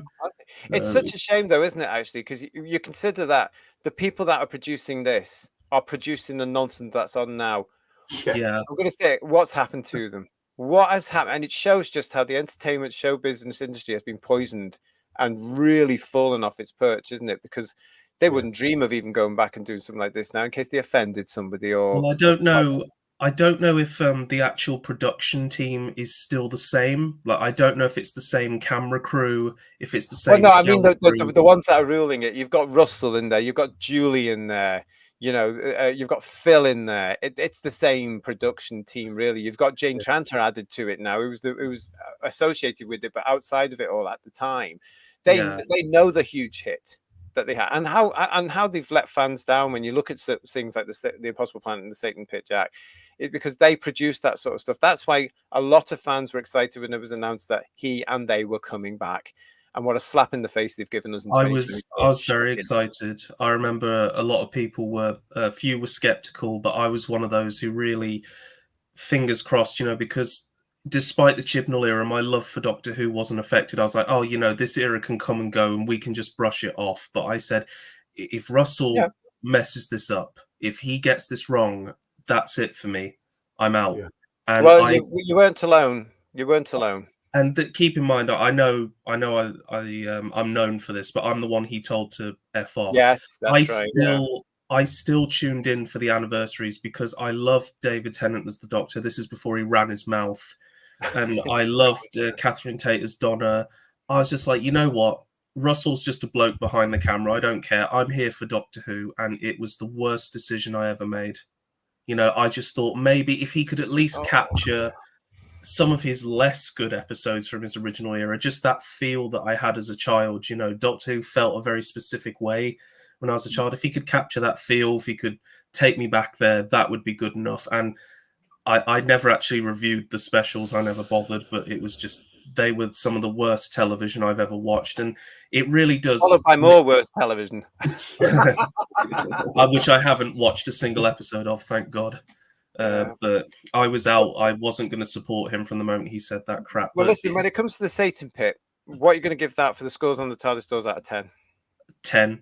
I mean, Wow. I usually am quite overly critical sometimes, but when I think of giving it a 9, I'm like, right, well, what did I not like about it? And then I'm like, oh no, I can't think of anything. I think it's perfect. I love. I know you guys have probably talked about this earlier, but I love when the Beast is possessing the Ood and they're Yeah. talking through the monitor, and then that whole dialogue is just perfect.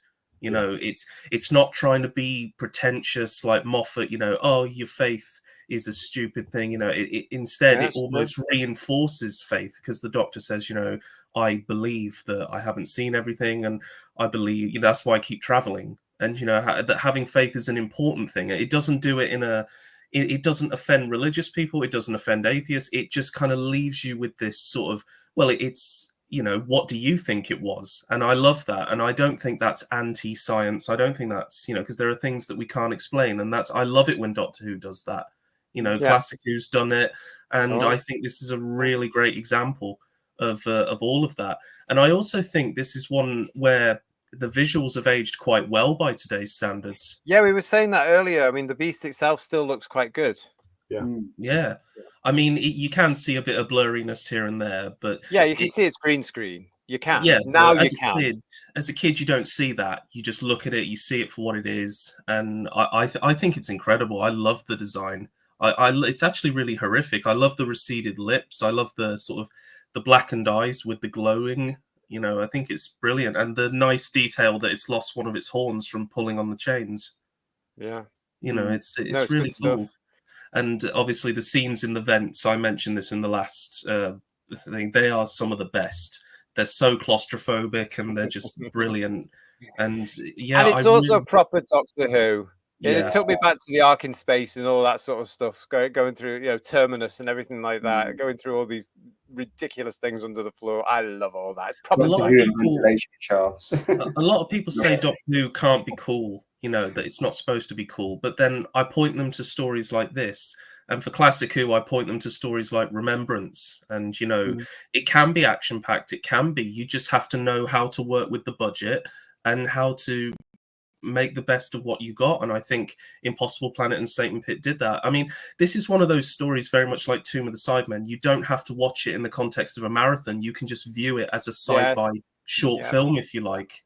Yeah. You know, and that's what I think so it's- wonderful about it. It's Doctor Who at its best. It's not tied down by any bigger narrative, you know, like a lot of the later series where, I mean, yeah, it does have the sort of referencing the finale of series 2, but it's very brief, you know, and I just think it's great, if I haven't made that obvious enough.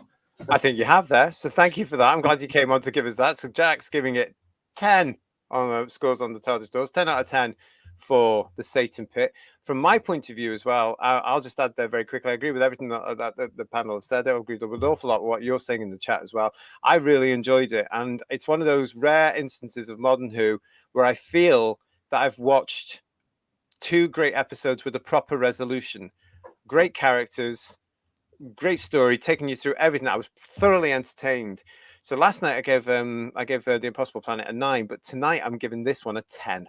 I really enjoyed this one as well, and I really like this, and I'm glad that we chose it because I think it also suits this season that we've been doing here on Who's Views for Wholloween, and I've really enjoyed rewatching it because this was the first time I've watched all this since broadcast because I never even watched the DVD when it came out.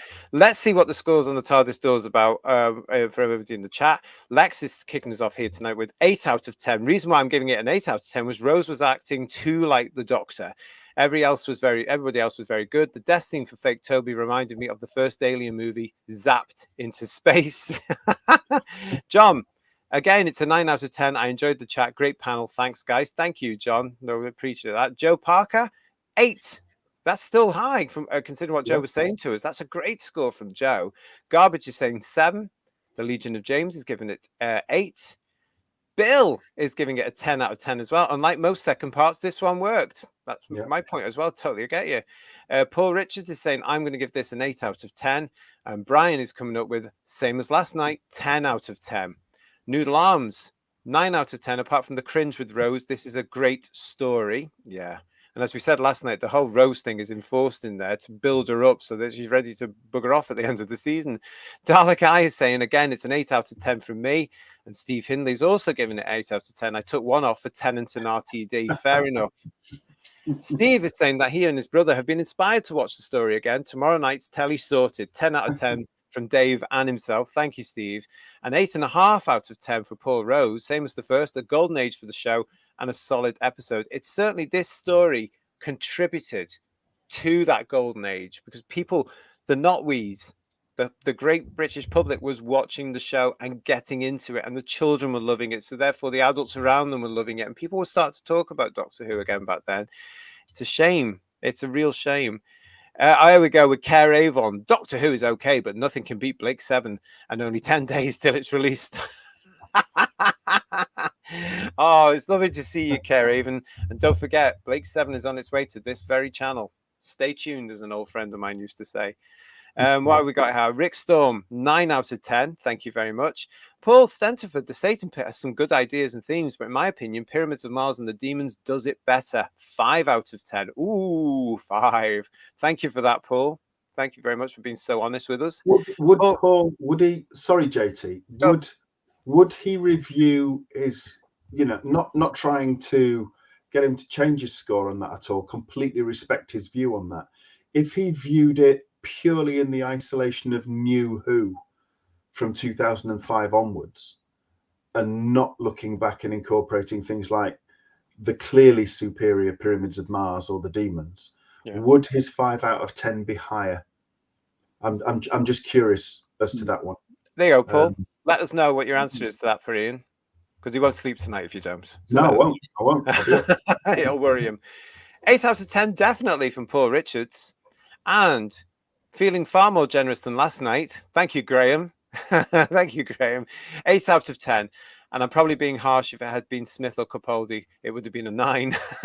It's a real shame that people like, obviously with what Tennant's been coming out with, and obviously I think recency kind of recent memory and people's feelings at the moment kind of it takes away from them watching this episode. It's actually quite a sad thing because, as Jack was saying, it's just it's almost well, for me it's pretty much as close to a perfect Doctor Who story as you're going to get. And the fact that we associate now Tennant with this and RTD with this, it's taken away. It's a real bitter shame. It's extra. Take your opinion. It's extra difficult because I met him in 2022 properly at Telford Comic Con, and I actually gave him a drawing that I did for him. And a lot of celebrities, they're just kind of like, oh, that's very nice, photo, move on. But he actually took it and he started showing all the photography people and just like really genuinely seemed like it was cool. And he was really down to earth. I think he felt like someone who really cared about his fans. And, I don't know if he's just chatting what he was to look cool and whatever, but, I like to think that when the cameras are off, he's actually just a decent guy. But obviously you can't know anyone inside out. And this is the thing, you have a hero when you're younger. They say never meet them. Well, yeah, they do. But the situation we've got now is this is a prime example of what you and Emilio are saying there, of why people in the public eye, especially when you're just entertainers, need to shut up and stop giving your opinions out. And it's the big thing to do these days because it's so easy for them. They can go onto X or Instagram or Toki Tiki or anything else they want to do and go, oh, look at me, I've got this opinion, as they do about everything now. But look at the trouble it causes you. And it can switch things off and you can have a massive failure. Doctor Who is an example.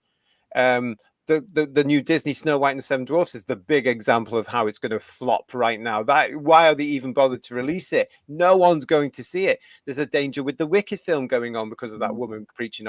Keep your opinions to yourself because you automatically alienate just over 50% of your audience these days because not everybody's going to agree with your nonsense. Shut up. I think when you take on a role like the Doctor, it's something you really have to consider because the role is bigger than you. It's bigger than you as an individual. And whether you like it or not, you now embody that. And you need to think, it's like Tom Baker, he stopped smoking. I mean, what a legend, and it doesn't work like that anymore, Jack. I know he was always in character when he went to visit the kids in school, and that just looked like such a wonderful, amazing thing. But I never got anything like that. It always felt like you had to get this special gold ticket to go see them. Like you guys, the doctors would come to your schools, and I'm so jealous. But that's how it's all. I mean, entertainment, the industry itself has got so up its own arse. I don't think it's going to get back to where it was because it's now all about them. Look at me, I'm the star. And Doctor Who, I think, is part of that thing. It's part of that whole ethos now. That's a show that will make me. Not so much now, actually, as we've seen recently as well. Because I think Capaldi with the last taking huge big lead films and film roles like Matt Smith. No, you haven't really, have you? It's not making anybody now, and it's all because now it's all about agendas and politics and mouthing off. Just entertain us and go back to how you used to be. This is what happens when you don't get trained by people like the RADA anymore or anything like that. They don't tell you. Sure, and social media is to blame as well, as I say. There's an awful lot of it now because it's so easy for them to do. Just don't get yourselves off social media. Do your job and keep your opinions to yourself, and you'll have a winner. You'll be a winner. Let's see what's happening here. Stephen Braddock, so glad I came back for the show tonight. We're glad you got to come to the show tonight as well, Stephen. This is a no-brainer. It's a devil of a classic scary story. I see what you did there. Excellent. It's faultless for me. It's a 10 out of 10.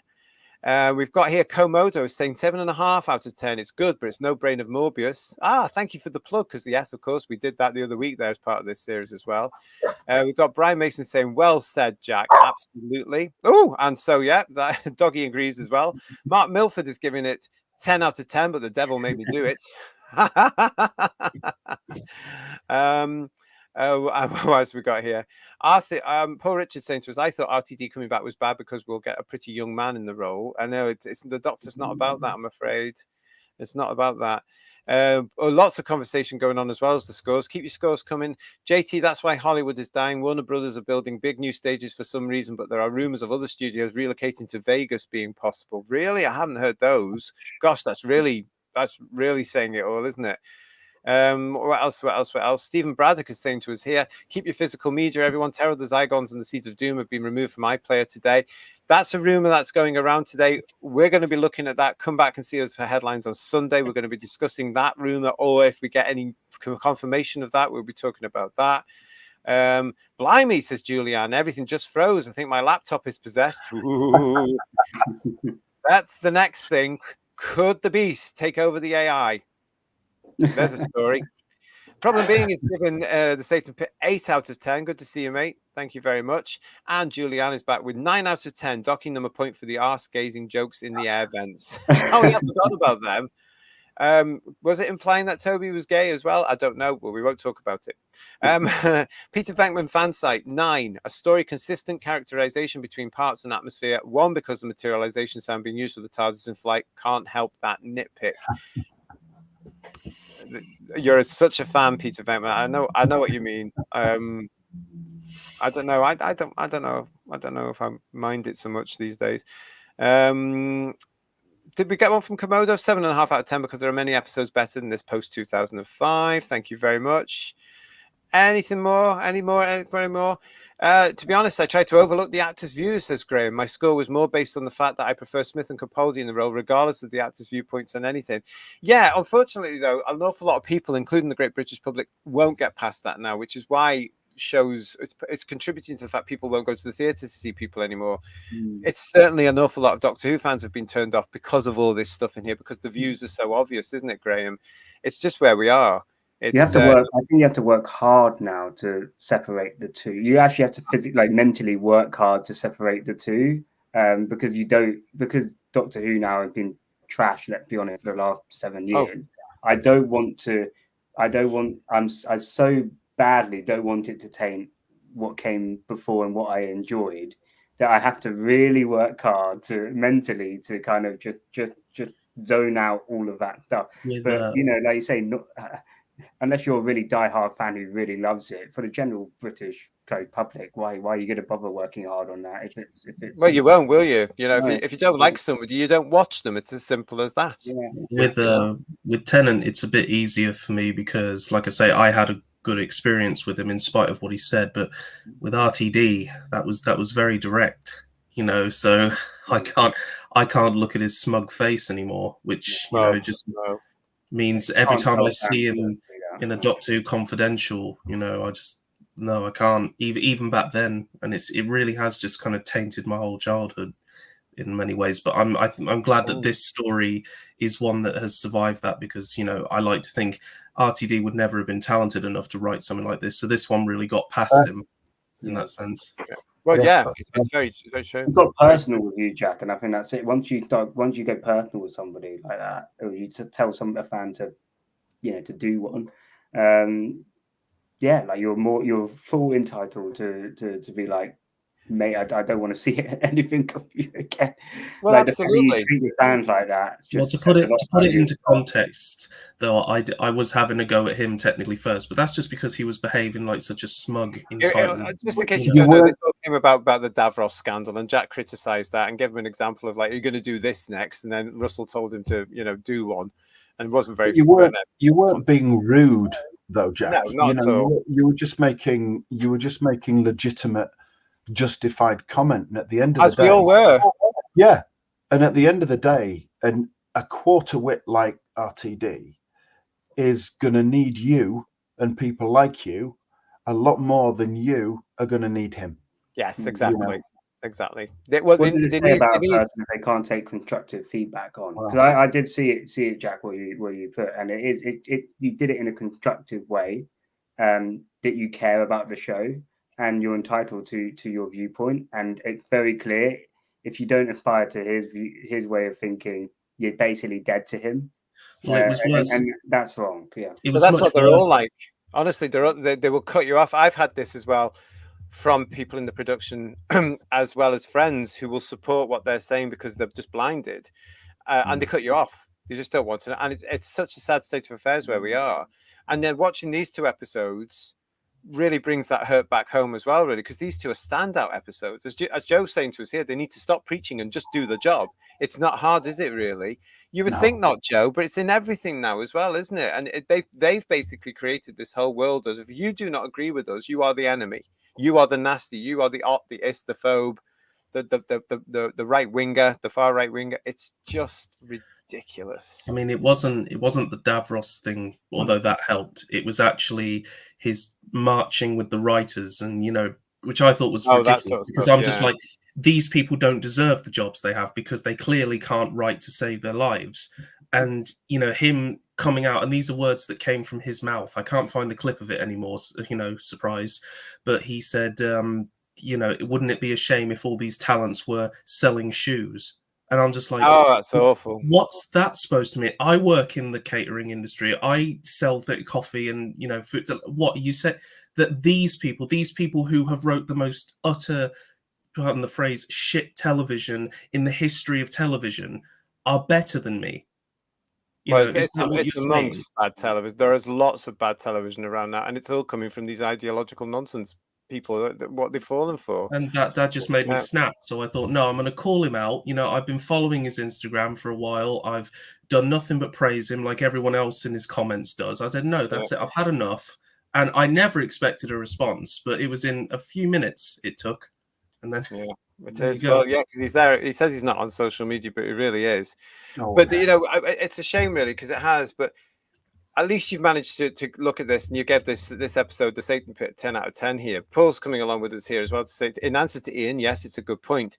If I wasn't comparing this story to the classic series, my score probably would be higher. My score, however, remains a 5 out of 10. That's fair. That's fair enough, though. Good for you, Paul. Thank you so much for answering Ian's question there. Have we got any more when it comes to scores on the TARDIS doors, everybody? While I'm looking for that, Jack, thanks for the story there. Hello to Emily Piper. Hello, Emily. How are you? Nice to join us with Time Lord there. That's my missus. I thought it was. I thought it might be. So, hi, Emily. Nice to see you. Thanks for. Don't worry, we'll get him back to you in a minute, love. Tell you. They can make you a cup of tea or something lovely for that. But thank you for joining us. Have you subscribed? Please do. If you are new to the channel, please make sure you. I've had a word with her, JT. Get out. It's great. It's great to see. Well, thank you so much. This has been our review here on Who's Views of the Satan Pit, and the Impossible Planet and the Satan Pit has done really well, as have all the stories that we have done as part of our Wholloween 2 series. Look at this. Emily's saying to us, I'm going to subscribe. Yay! If you are new to the channel, please follow Emily's lead and please subscribe to the channel. If you have already subscribed to the channel, please make sure you are still subscribed to the channel. Theodore Benton is saying to us guys here, I'm up ready to rewind and enjoy another adventure in the world of Who. Yes, great episodes, and remember watching it in 2006 was an exciting time to be a Doctor Who fan. Well, I hope you enjoy our review of that as you go back, Theodore, and watch what we've just been talking about. And Dirty Hamble has just joined us. Sorry I'm late, fellow ghouls and ghoulies. Nice to see you, Dirty Hamble, but we are just about to finish. You've missed it. You'll have to go back and watch it again. But do you remember the Impossible Planet and the Satan Pit? Or what would you give the Satan Pit out of 10 for your scores on the TARDIS doors? And thank you to Peter Venkman, who's saying these people are a great crowd. We have some great people joining us for our chats on there. We really do. And we really, really love it. Stephen Braddock is saying to us, this has been a fantastic choice of stories and movies, Halloween, or as we've called it here on the channel, Wholloween. Thank you all at Who's Views for all your hard work. You are very welcome. And I'm glad you've enjoyed it. It has been Wholloween 2 here on Who's Views. That's it for 2020. He does most of the hard work.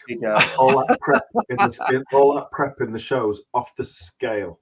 Yeah, but we do have a laugh as well.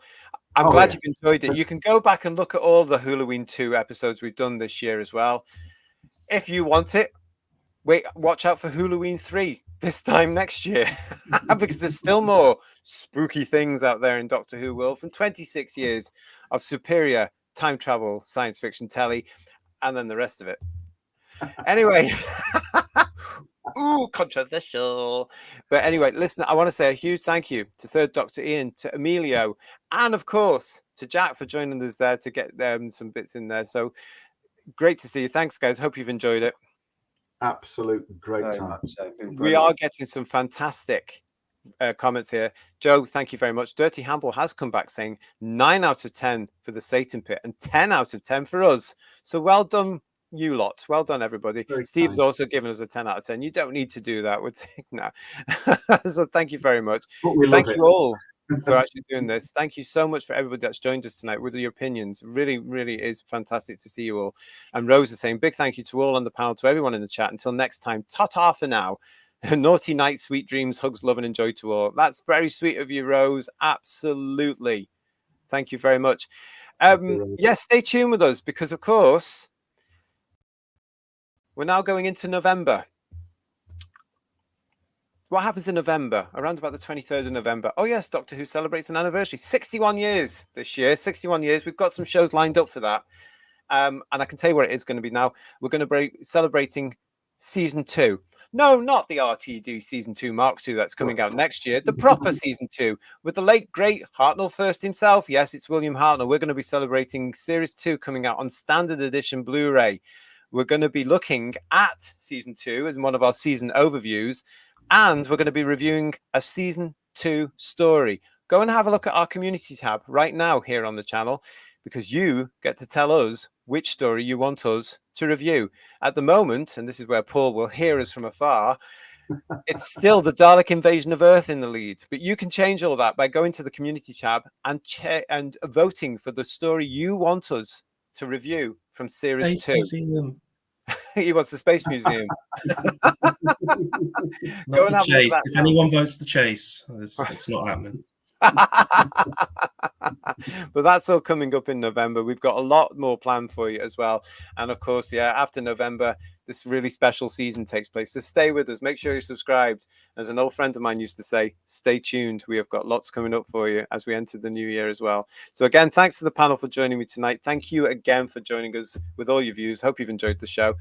We will be back Sunday with headlines. You don't want to miss it. Live, 8 o'clock in the evening, UK time. That's all I'm saying right now. Come and join us for that. From the guys and from myself, we'll see you soon. Thank you, everybody. Have a great night. See you again soon. Bye, everyone. Everybody. Right.